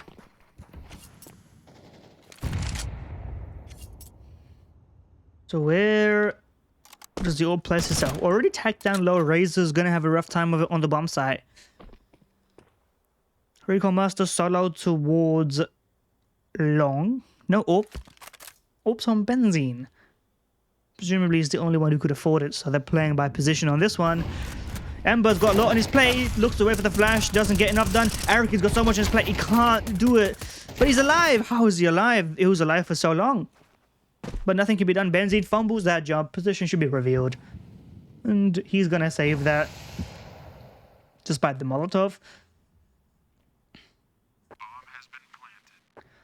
And really, Rico Master should be looking to group up with Benzene as soon as he can secure some safety. To ensure that orb, because that's their best chance. 11 to 9, Flshbck. This time, not letting it be too back and forth towards the end of it, perhaps, but maybe I speak too soon. We've seen it happen. Does Benzene get away with this one? Plays towards his position, coming slowly yet surely. There's one, that's for free, but it's not the last one you'll see. Now with the util. And that's why. He was trapped, but opportunity for his teammate to relocate and, you know, help him out. This one M4 is not going to do as much as trying to save that orb. Well, maybe, just maybe, it's a set play that they've got planned. Buying down to 0 here would be very, very terrifying. And just 2 M4s. Light buys and everyone else. Recon Master buys down, knowing that he can't afford the orb next round probably anyway. Glass cannon didn't work out for him. Revin doesn't go for the pot shot. Narrakin is just going to try and patrol here.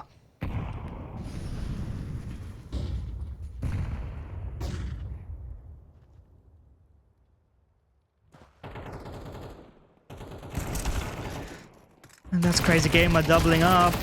It's not the cleanest MP9 spray either. The M4's gone. A second one is around the corner. Benzene could try and stick in the smoke and do some funny stuff, but they bumped into smoke. Did you realize that? I don't think so, because it was only a one-time thing. He did not see that's a 4x3 situation. If I ever saw one, oh, they were trying to go for a knife. Now that's bold. That's bold, and that's probably a bit too crazy. But you know what? It's been a back and forth game. It's been contentious. Maybe you're granted that one. That's definitely a config knife situation. If I saw my teammate doing that, considering how many close rounds we've lost in the past, let's just say we've got things to be worried about. Raven can't see anything there, but he can deal with that swing, and now things are going from bad to worse. 4 on 5 to fight for your life. Benzene does do that. Gets that first frag. Already clawing it back. They know Raven's tucked in over towards suicide.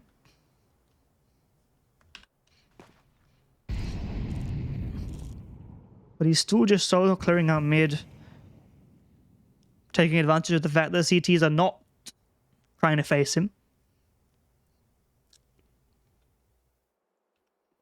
Now full B control is granted. Benzene has aggressed, moved forward, and oh no.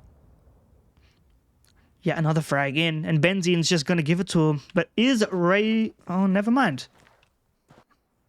Thought he was going to try and hold the patrol a little bit more, but Arakin, he fights for one. There's going to be another trade. Dust2IN Masters, don't do it. And now it's all down to Benzene.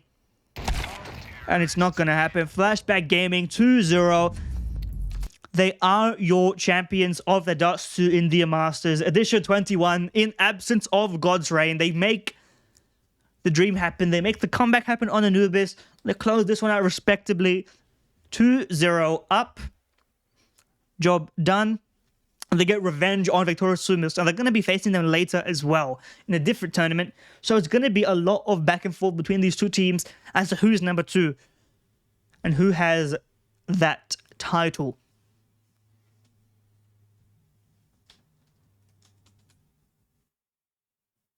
So congratulations to them. Commiserations to, of course, Victorious SUMUS, iKaRi, who did fight respectably, and Starboys, who've always punched perhaps above their weight, had those strong individuals, but sometimes can't put it over the line. I give a, couple of tech issues here and there. I'm no, stranger to those at the minute, but hopefully it should more or less be resolved. And as always, I've been your host, caster, commentator, backpackbrain. I'm happy to be here time after time. Be the voice that brings any kind of straight to the masses, and